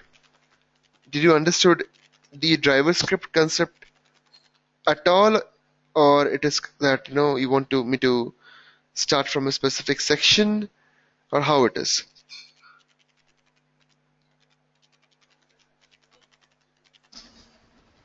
Hi, Sovik, Sachin here. Tell me, Sachin, tell me. Yeah, right. Actually, frankly, the frameworks from till the hash map we understood. After that, when framework is started, it was the speed is very fast. Like maybe you can show the global and like those shades. So I can understand like maybe you explained this thing, but actually that is very important part. It is very Mm-hmm. important part. So Mm-hmm. so a framework. So Mm-hmm. that's why I just want to like if you can take like one Java file as a like explain like in little speed. So I think it will be good. I think I'm not sure of what about others so that I feel. Okay. So how about others? Can you just tell me if you have understood any of other sections? I mean, I did cover about get param. I did cover about prep test execution map method. Do we have a process to follow? Hang on. Step by step process. Um, okay. So when we create um, the framework, Mike, it is a one-time activity that you have to understand, okay? Or somebody who builds the framework. Later on, you just have to use it. So the usage you have to understand, or you have to follow the steps to execute the test cases. But that is not something that you need to do it. I mean, that is something that you need to do every day. But whatever I'm just showing you, it is not something that you will do it every day. You're getting my point, right? I'm just thinking that from where I can start off. Okay. So, Because in global, sorry, Shobik, in the global you explain all the parameters, but from where these parameters are coming, like where is the excels and all that, like it started directly like from class file. So because I think in global there are a lot of parameters and okay, which variables or something. Yeah, okay, and maybe some files is there, right? Excel file or something. correct. So, first and foremost, um, these all parameters which I am talking about all of them are not used in this framework. So this is a globals file which I have kept, I have implemented or I'm using this for a long time, and there are a lot of parameters here which are kind of duplicate in nature, okay, or kind of unused in nature, okay. Like you see GC false and true. If you want to use, you can use it. I mean, instead of saying somewhere true and false, you're just saying GC false and GC true, right? Similarly, for something like, yeah, these things are pretty much we need. Okay, now, Hey, so, tell me. Souvik, Ankit here. Mhm. Maybe like we were doing in earlier classes, like coding on the go, or you were showing through with examples. Going through code like this will be difficult for us. If we write our code itself after 1 or 2 months, if we go through it, it's difficult to understand. Going through someone else's code is even more difficult. Mhm. So, if is it possible to maybe small exercise, not something this big, to build it Um, up from scratch? I think then maybe we all will able to follow you, like what you're trying to show in front of us through this code. the point here is, Ankit, that framework itself, it takes quite some time to build, right? Yeah, yeah, Um, that's why I'm saying not something big like this, something smaller, like even whatever examples we have done in the past for actions class or select class. I'm giving no, examples. no, no, That no. was even kind of yeah. Yeah, I get that. So Hmm. those things which I have shown Hmm. you was a part of Selenium understanding. Okay, how a Selenium works. But this Yeah, yeah. framework is completely built with Java. Okay, it's pure Java. So you will be using Selenium in a later stage where you will actually implement your test cases. But this is a base. Framework is the base where you will be housing all your test cases, your test data, your config sheet, your reports, all of it. Okay, let me So, just pull up. Souvik, sorry, Uh, mhm. just to add to Which is Ankit's important, question, which is Okay. yeah, Sachin, go ahead. yeah, just to add to Ankit's question, this is also fine, like the framework you are showing, Hmm. but if you can break it into some modules and or 2 or 3 modules, you can explain in one session or something like that. Because if you go all everything in one shot, so I think nobody will understand that. I think so. Okay. Okay. Okay. So I was actually thinking that I will cover at least two of these sections. That is the test manager and the test data. Not test data, at least test manager, because test manager is a is a place where you're going to fill all your test cases. Okay, so let us restart. We don't have like much. like, like the sorry like the first entry point where actually the framework start, so if you can explain in little slow, like where exactly start, and then maybe if I have a 10 there is a process, like it's a flow, right? 1 to 10. So if you can explain like 1 to 3 first, and then in slow speed, so everybody will understand, I guess, instead of explaining 1 to 10 in one shot, that I feel. Okay, okay, okay, fine, fine. I get that. I get that. But then let's try to. Okay, see. I will again retry this. You tell me if at least this much you have understood, and then we will again see. So up till array list, everybody understood that much, right? Yes, right, I guess. Others can confirm maybe. Yeah. Okay. And So up till. even test, I think even test manager, that suit, that Uh-huh, Excel you uh-huh. explain, I think that is also understood, but not at the code level, I guess. Okay. So guys, you have actually seen the test cases sheet. I'm just going to open up a new um, file here.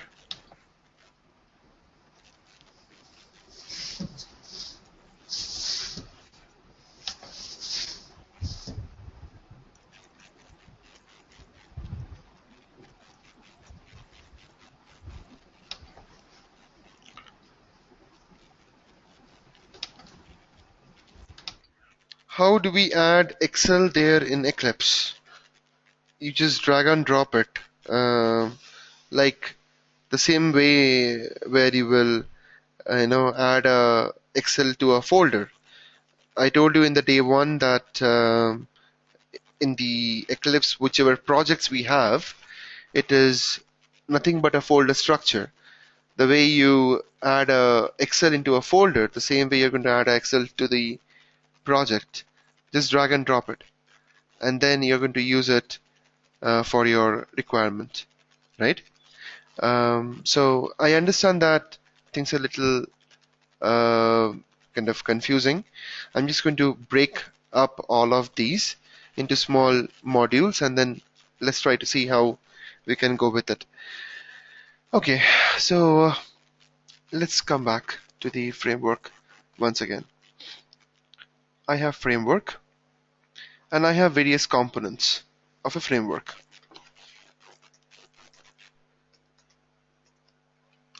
First component that I have is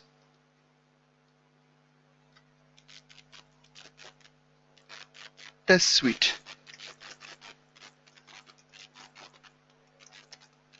or on our sheet,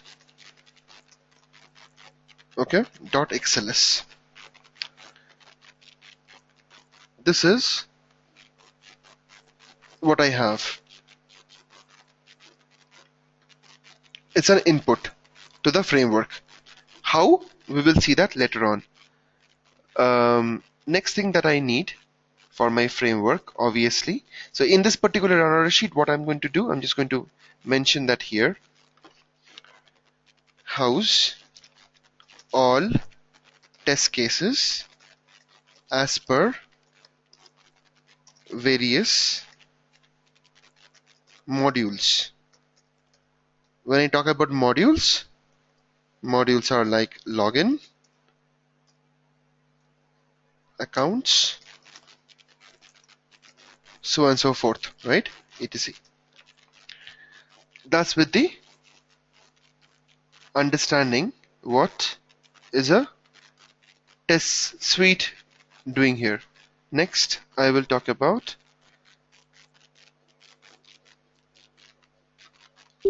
test data.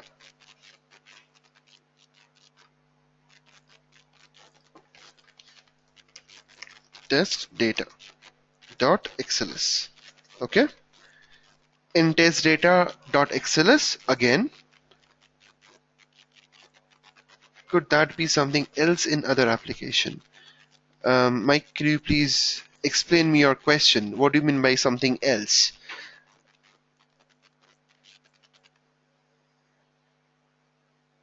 Yeah, hi. Tell me, Mike. Yeah, I just the models. Let's say Okay. you're working on another application, like Yeah, absolutely. it doesn't necessarily you have to be login account and all that, right? It Absolutely, could be absolutely, absolutely. something. All right. I just Yeah, wanted to get that. Sure. All right. Right. definitely, definitely. It is as per your application that you're testing. Okay, I'm just saying in generic that it will be housing all the test cases as per various modules that you are going to test on. That's all, All right. right? Okay, Okay. now test data. In test data, what I have obviously it straight away says what is test data. It's going to have house data, okay, for every test case, right? That's test data. We will see how we can again relate the run order with test data in a later part. These two things that I have as a input. Also one more thing, which is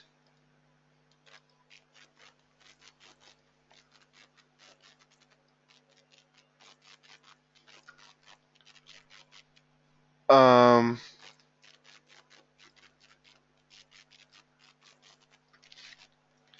test execution config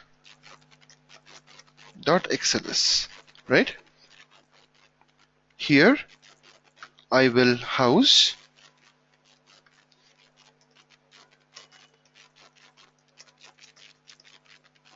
various parameter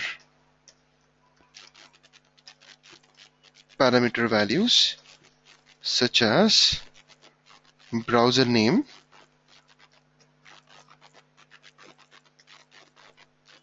such as environment, such as URL, such as sync timeout, etc. Some others as well as per your requirement. Let's try to understand these three first, and then we will see if there is any other input or output of the framework. Okay? Now,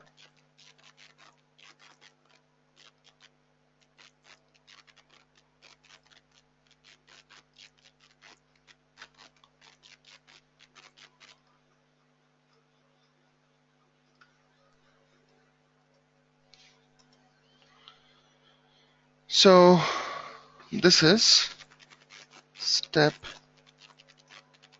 1.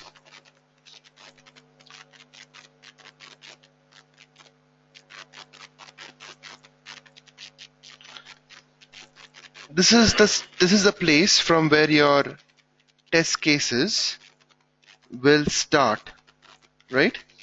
Next,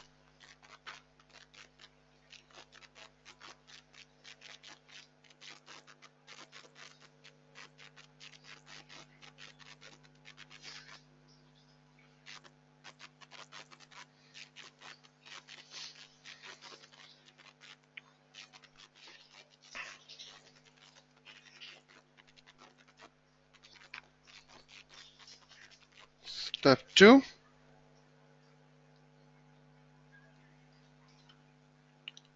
and then from run order or from test suite, okay, let's not put this here. Okay, so these are two different things, step 1 and step 2. And then what we will have is, in this framework, we will also have test cases methods. So in this framework, let me put another component. Just a minute. Hang on. Okay.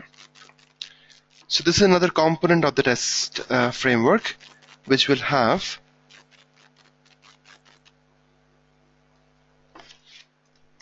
test cases, okay, per module.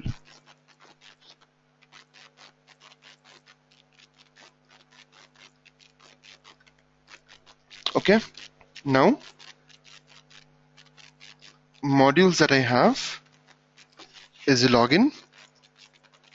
So I'm going to create a class which is going to be a login class, and here I'm going to have all my test cases which I am going to build for that particular login class. When I say test cases for the login class, nothing but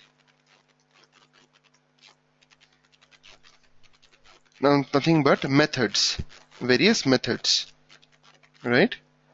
TC002, TC003. Okay, these are various methods that I'm going to implement for my login class. Similarly, I have other modules as well. Accounts,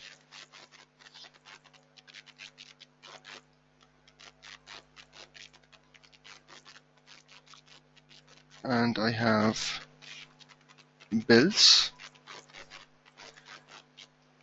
Okay, so from here the next thing will be invoking test cases. So it's a feature that I'm going to use using reflection. So I'm going to say something like this. So I'm going to say something like this. This is your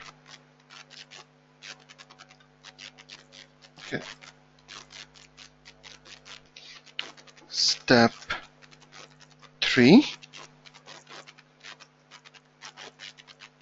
Invoke test cases. Okay, that's my step 3. Step 4 is this, which is step 4. Read data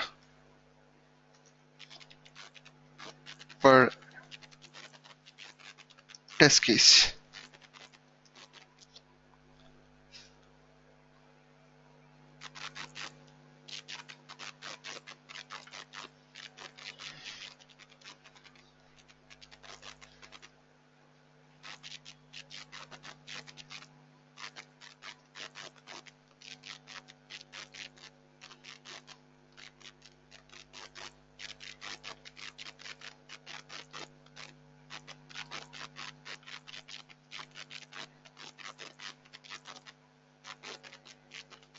Okay, now before I go ahead, did we understand this?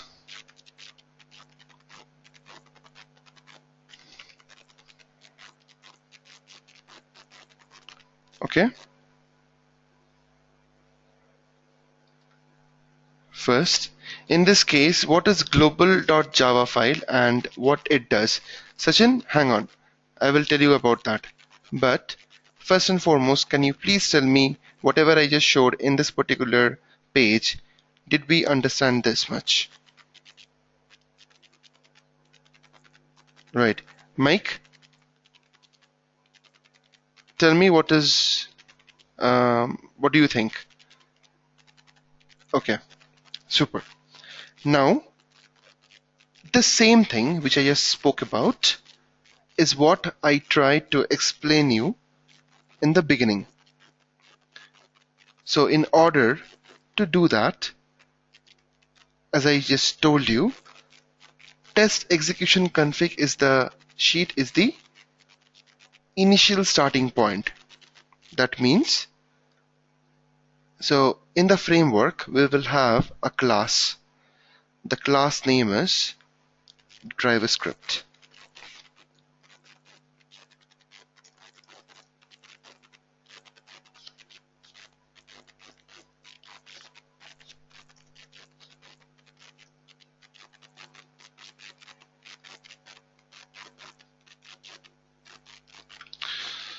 The class name is driver script, right?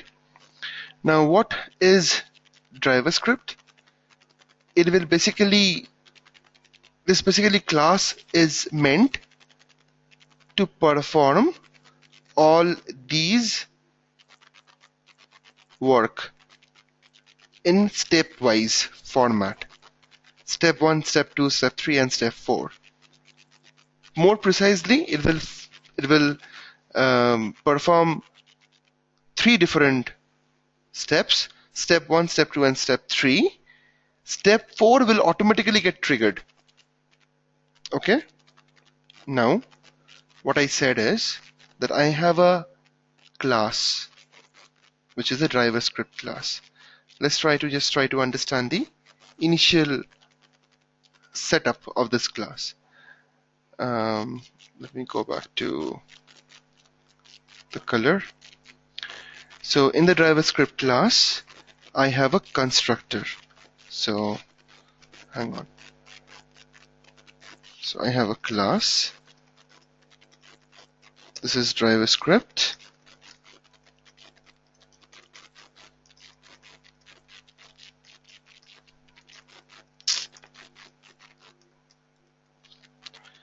And in this particular class, I'm going to have a constructor.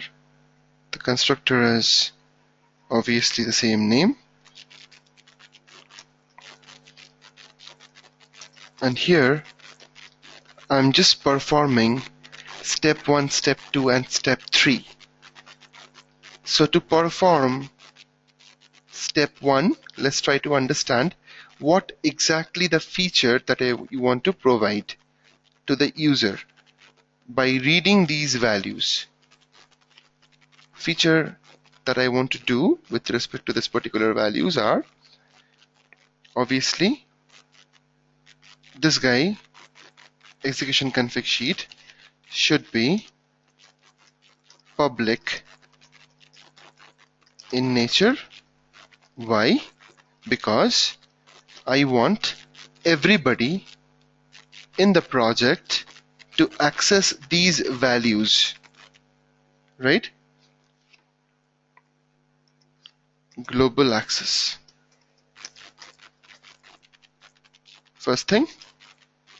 And second thing is, I want to make it convenient for anybody to use it or get the data easily out of this particular, from this particular Excel by using it as a map. So map, I have it as a key and a value pair.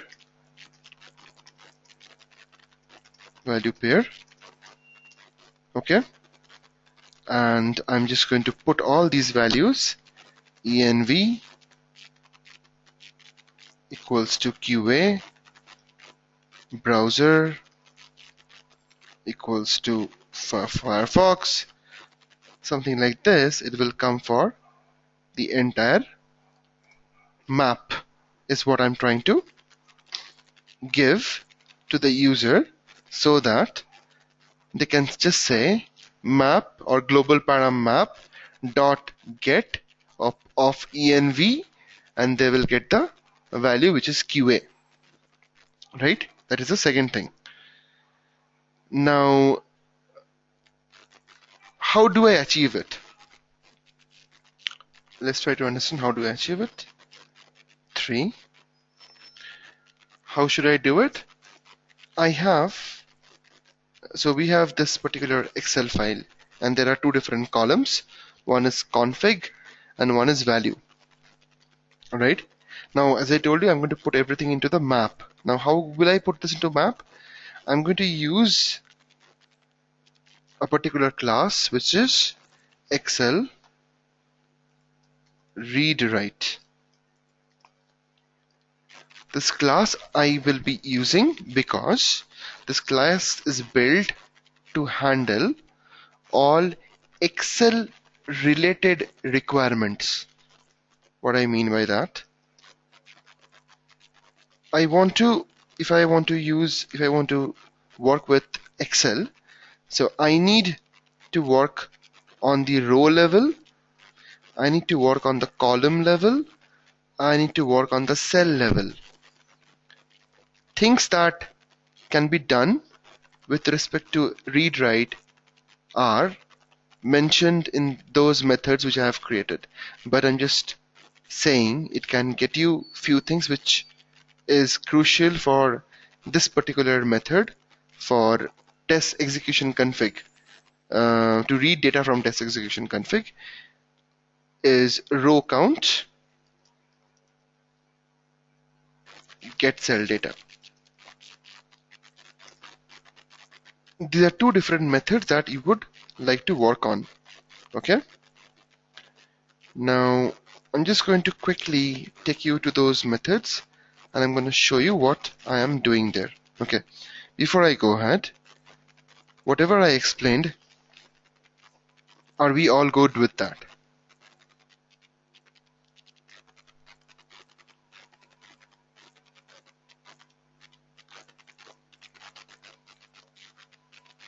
Okay. Right. So now let me just quickly take you to the Excel read write class. First, Excel read write class. in Excel Literate class, I told you when I worked with Java, okay, we have the leverage of using various open source API, because like you and me, somebody else will be sitting somewhere else, and then they will be creating certain APIs that can be used for your requirement. Like in this particular requirement, you can see that I have used Apache POI and I have created certain objects because I want to work on sheet level, row level, cell level, and workbook level. Okay, these are different objects which is provided by Apache POI, which I'm going to use so that I can create my own methods, okay, to interact with the Excel. Now, here I have the constructor. I am initializing workbook object. I'm initializing sheet object. That is all done. The next thing that I would like to do is I would like to create some methods. I'm going to pass on this particular framework to you, and I would like you to actually today, I mean in this entire week, to actually go through Excel read write class and then create a dummy, create a main method in this particular package, any of the package, and then just try to write some basic code to get some data out of Excel, set some data into the Excel, get row count, get column count, something like that. Okay, now I'm just going to explain two functions as of now. One is get row count and get cell data. Okay, so what is a get row count? In the get row count method, I'm passing the name of the string. Okay, now if you have noticed, when I have used this particular get row count method in my code, I was passing on the sheet name, whichever sheet name I want to work on. Okay, so I'm passing on the sheet name. Now the first thing to get the count of the row is that I have to get the index of the sheet, that which sheet index it belongs to. That means, let me quickly go to the Eclipse and inside say config sheet. That's the one that we were talking about, right? So let me open this.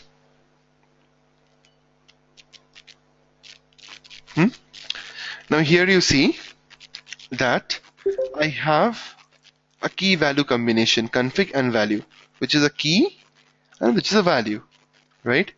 And there is a sheet name, text execution config.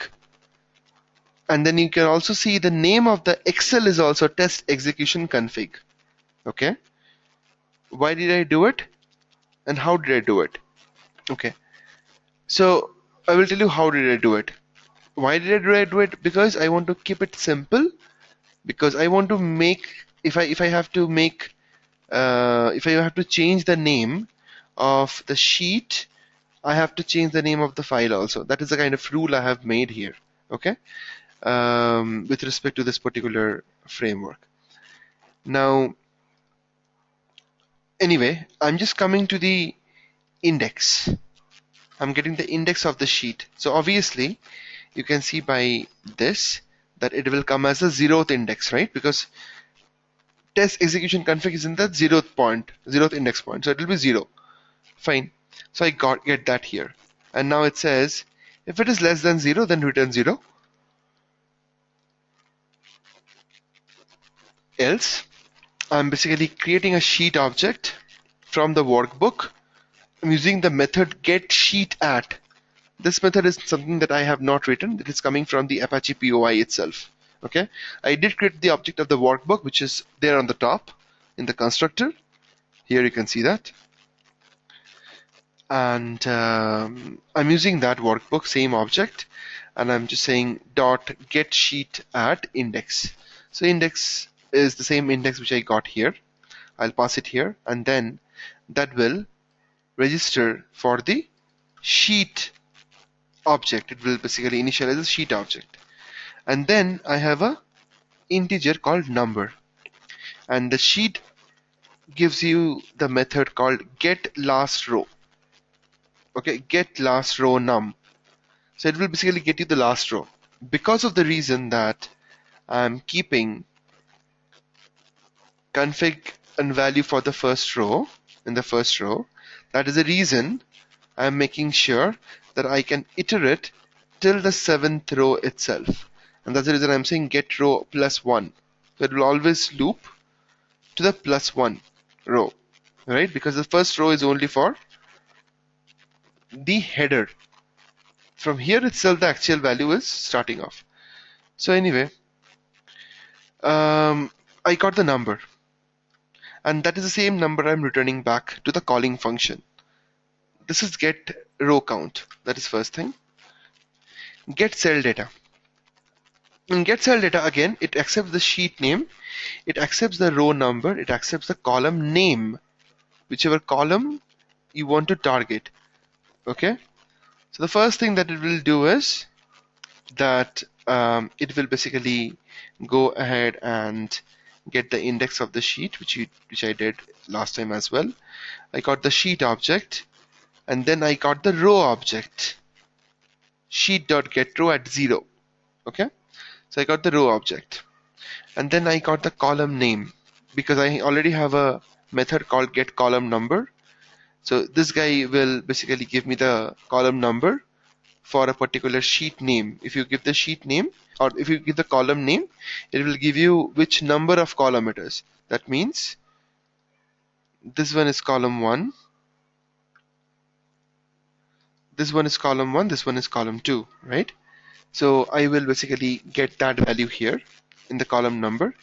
Guys, I'm just believing that you are not trying to mug up everything whichever I'm saying. I'm believing that you guys are trying to understand what I'm saying. Now, see, I mean, going through each and every line of code and debugging it will actually take a lot of time to understand this entire framework. So what I generally do is that I will share this framework along with the source code, obviously, and you guys will also have to spend some time to understand. See, there are two ways of understanding. One is the way by which you will be able to use certain methods, values, or some kind of feature. So if you want to use Excel read write, okay, you don't actually need to go ahead and understand all these values. All these code, every line of code, you don't need to understand. Only thing that you need to understand is the fact that this method getCellData is only responsible for returning you back with a particular data. How it is getting implemented, let's keep it abstract. It doesn't make sense to have, spend time in that. Like, how did I do it to get the data? I mean, obviously, when you have some time to debug, you definitely go ahead and debug. But in this short time, if we start to go through each and every line of code to understand how this Excel read-write is working, then it will take a long time. So I'm saying that you just understand the fact that getCellData is the method that you're going to use to get the data out of the Excel. It accepts 3 parameters. One is the sheet name, one is the row number, and one is the column name. That's all. And it will get you the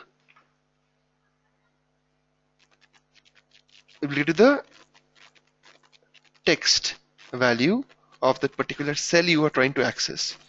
Okay, so with that, here I'm saying that Excel read write, cell row count, and get cell data, fine, is the one that we are going to use.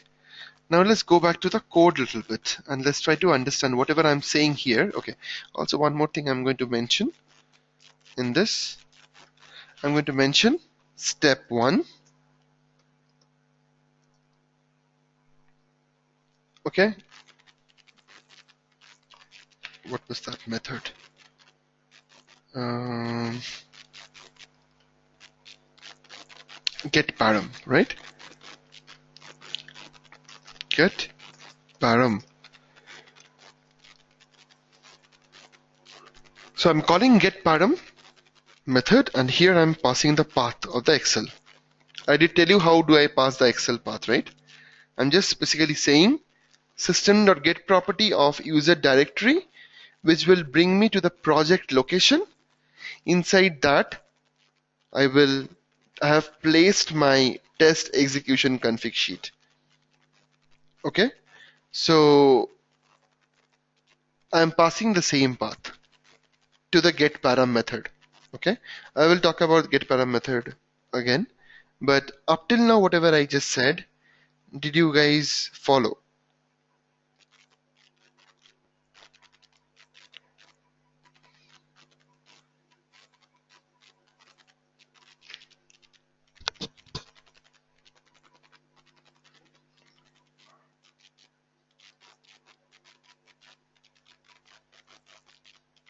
Okay, that's cool. Now, so get param is the method which I'm going to use to get the values inside a map, the same map which I just spoke about. Okay, so I'm just going to get all the values inside that particular map. So the map is obviously the name of the map is what? Config param. Okay, so this is the config param map. So map is config param. I'm just going to say that. Config param.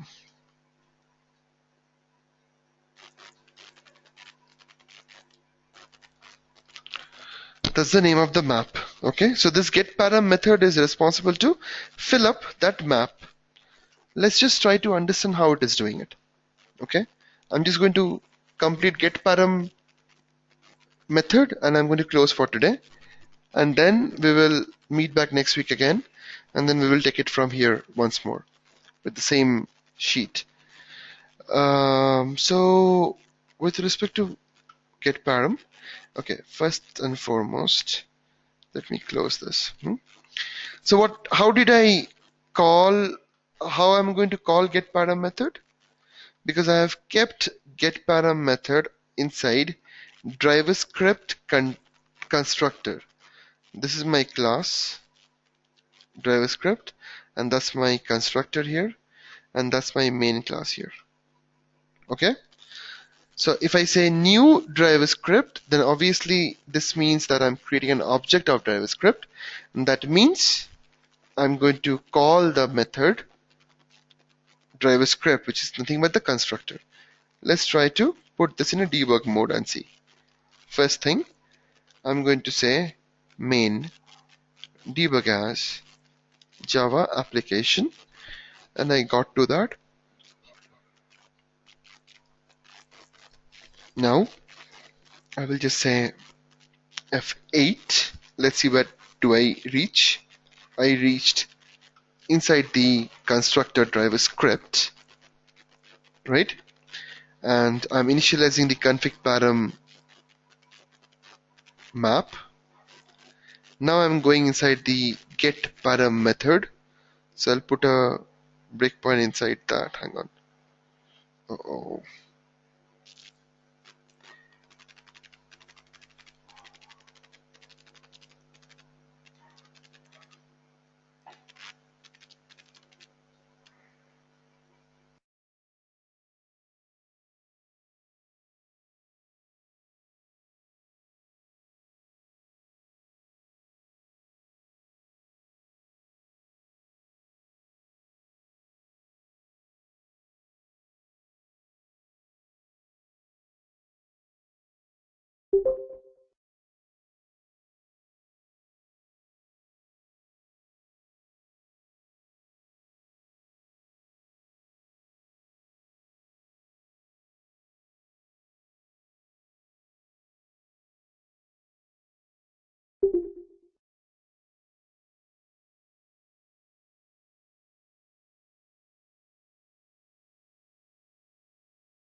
Okay, am I audible now?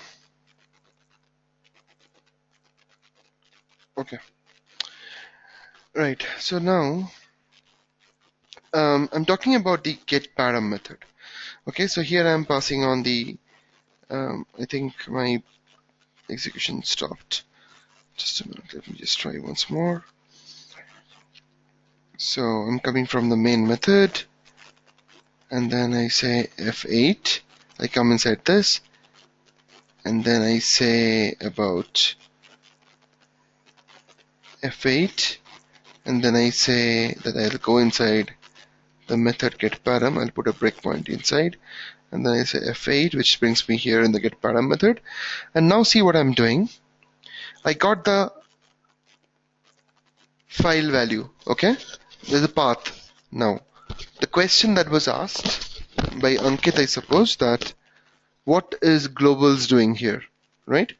Now here, if you look at the driver script, so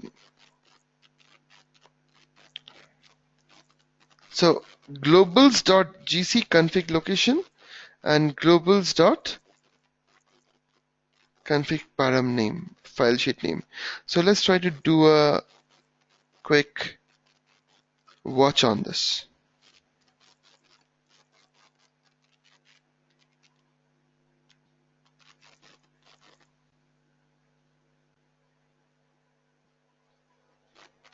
Okay, so did you guys see what I got from globals.gc config location?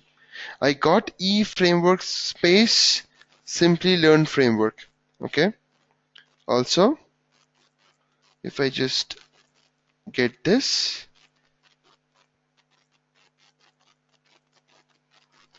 now these values are not hard-coded values because that is the reason why we are using globals class. Here you see I got test execution config. Now for complete data here, from there to here, watch, I get the complete value, which is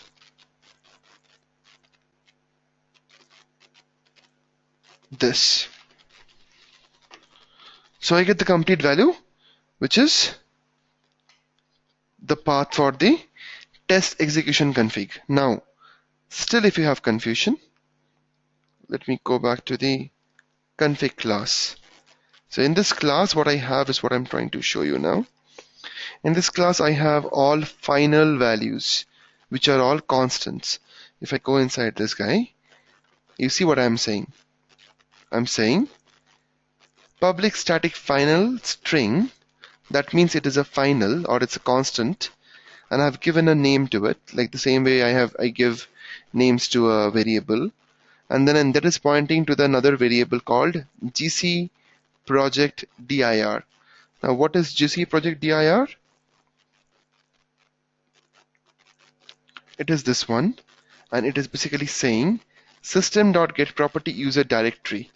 So it is basically looking inside your project location. It is looking inside your project location. That's what you're saying by saying that system.getPropertyUser directory. Okay? Because you are placing test execution config directly inside the project folder. You see it. You see it here. Not this one. This one. That is my project folder. I'm keeping in Eclipse. That's right. In Eclipse is not the right word. In project.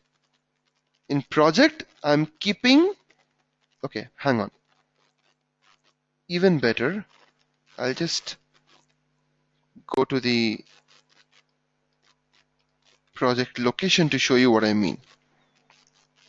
If that is making confusing for you with respect to the project in Eclipse. All right. So this is my project Simply Learn framework is my project. We were all looking into it so far. You see, where did I keep my execution config? Exactly below the project. That's the place where I have kept my execution config. That's the place I have kept my run order sheets. That's the place I have kept my test data. Sachin and everybody, is that clear?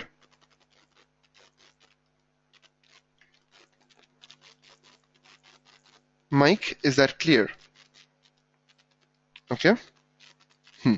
Now, so coming back to the execution.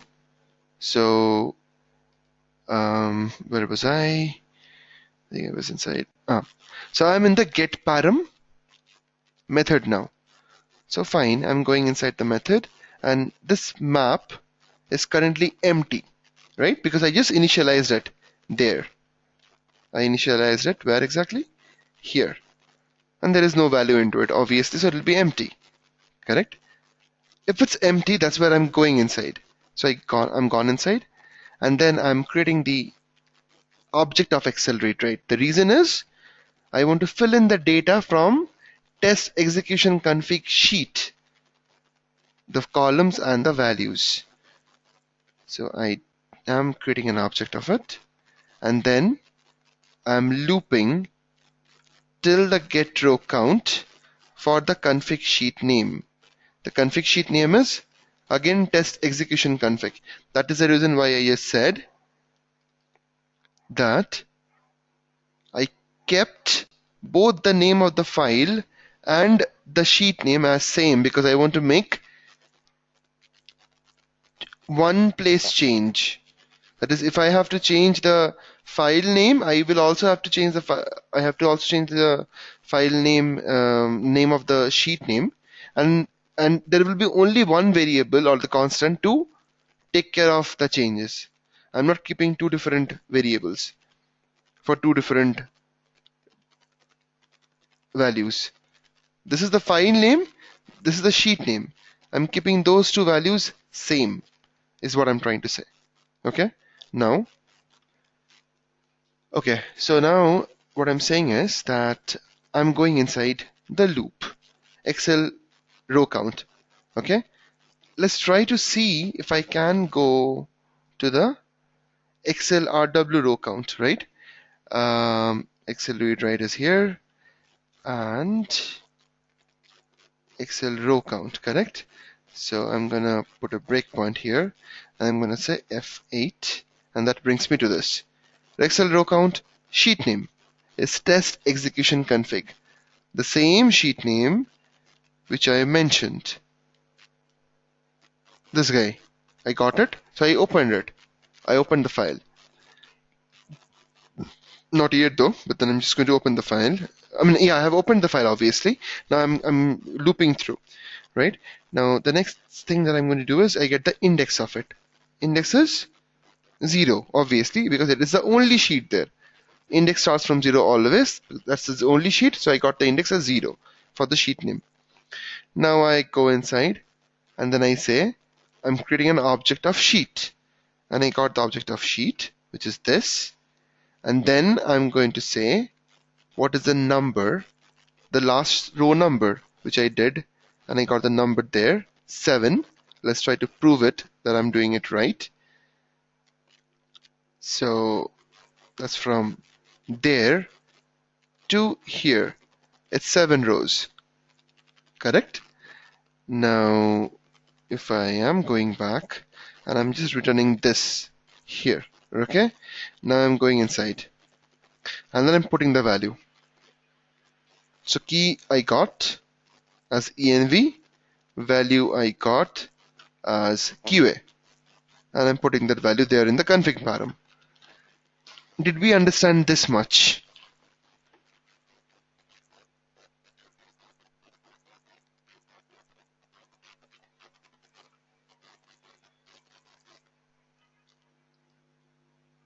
Guys, okay.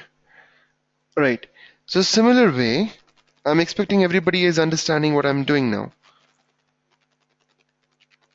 how it takes env and qa.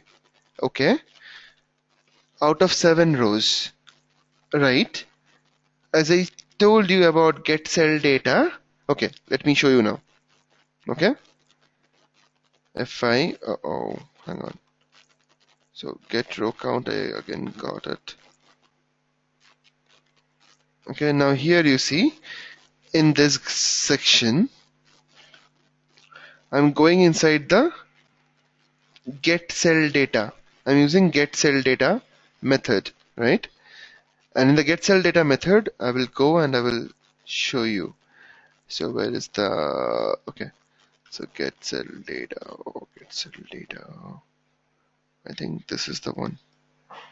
So F8, yeah. So I'm inside the get cell data method now. What are the things that I got here? First is the sheet name as usual.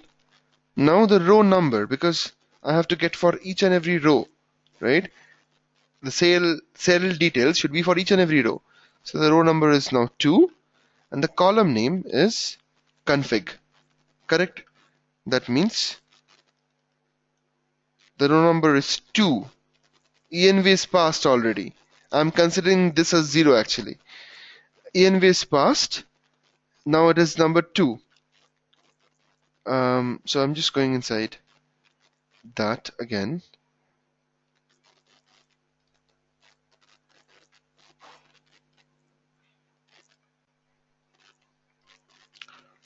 I got the index, I got the sheet object. I'm creating a row object now, which I created, and then I'm getting the column number of the for the column name. So the column number is 0, right? Obviously, this is 0, this is 1. Now I am checking few other filters.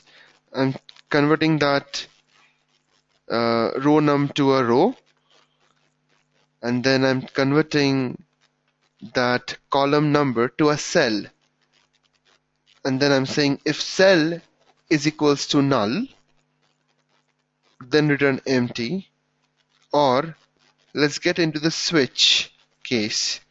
In switch case, I'm saying cell.getCellType. Now in Excel we have different cell types, some for string, some for numeric, some for date, so on and so forth, and it has been handled separately, right? Now let's see what kind of cell type it is. So the cell type is obviously as a string type, so that will be automatically given to you, or Apache POI will take care of that. And this is what is returning me the value. So what is the value I'm going to get now? Let's take a watch on this. And the value that I'm going to get is URL underscore QA.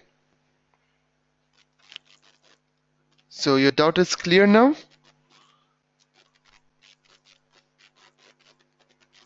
Okay. With value, no problem. With value, it is same. I'm not going inside this.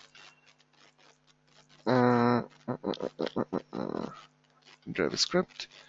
So I'm just going to run through all of it now at one shot inside this section and run it all through the row counts. Hang on. Okay, now my map is ready. env QA, URL QA, URL dev, so on and so forth. I get all the values ready, right? Now I'm going to use this. So wherever I want to use it, I'm going to say config param, because it is public in nature, config param.get URL underscore QA, so I get the value. URL underscore dev, so I get the value.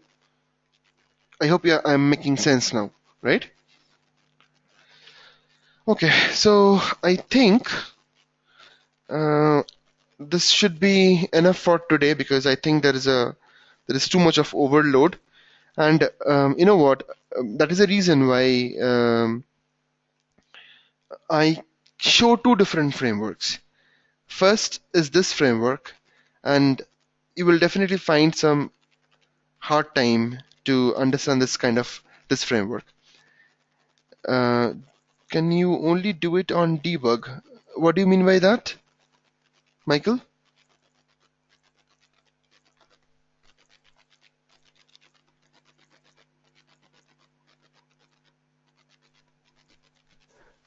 Yeah, hi. Mhm. Can we just run it only on the debug, or can we do it up on the run itself? Like the way you just explained it now. I've been seeing you doing it only on debug mode. Can you do it on the run Okay, mode too? so Mike, I tried with the run mode initially, and that's where people got confused, and that's the reason why I came into debug mode so that I can Okay. show you step by step execution. You're getting my point, right? Okay. Yeah, gotcha. I was trying with the run mode actually, and people got confused with that. So that's why I Yeah, I actually got confused on that too. But yeah, I was just wondering. You could do it on that too. I was wondering, it's not only on debug you could do it on, right? no. You can do it in both run as well as debug. Not a problem at all. Okay, that's all I wanted to know. So Oh, I will try to both though, so and see sure, how it sure, goes. sure. So I'm gonna pass on this framework as it is, so that you can go through it again and again in this entire week. At least you should be able to, understand up till whatever I have shown. That is with respect to the driver script. At least till get param. Leave about prep, or maybe prep test execution map. Even if you want to get this, even you can do that because I just told you how you can do it. It's another map which is this one, right? This map. It's a map of a string as a key, and then I have a list of test cases, right? So that's all we have it with respect to the prep test execution map. So I think at least you can go till this much. Okay, you debug it more and more, and then you can come back to me. Okay, that will be your assignment for this week. Go through it. Use Excel read write. Okay, there are so many methods we have. We have get cell data, set cell data. You should play around with it. You should you should give some time and play around with it. You should try to execute all these methods, and then you can see what kind of output you get. Okay, and come back to me if you have any issues. Right. So I think that's pretty much for today. I'm going to upload the video. I'm going to upload the what do you call this the code, and let's meet next week 9 p.m. Saturday. All right. Thank you. Thanks for joining, guys. Bye. Good night. Good day. Sorry, Huh? Tell me. this is Anjana. Do you have time to just check whether that thread.exe, where it appears that execution Sure. I'll just have a quick look on that. Just hang on for 1 minute. yeah, Hmm. Guys, if you all can dismiss. And I'll be working with Anjana for some time now.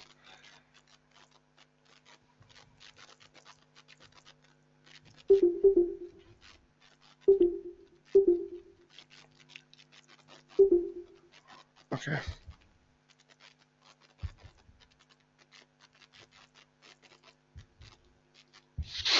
All right. So everybody's gone. Anjana, just give me 1 minute.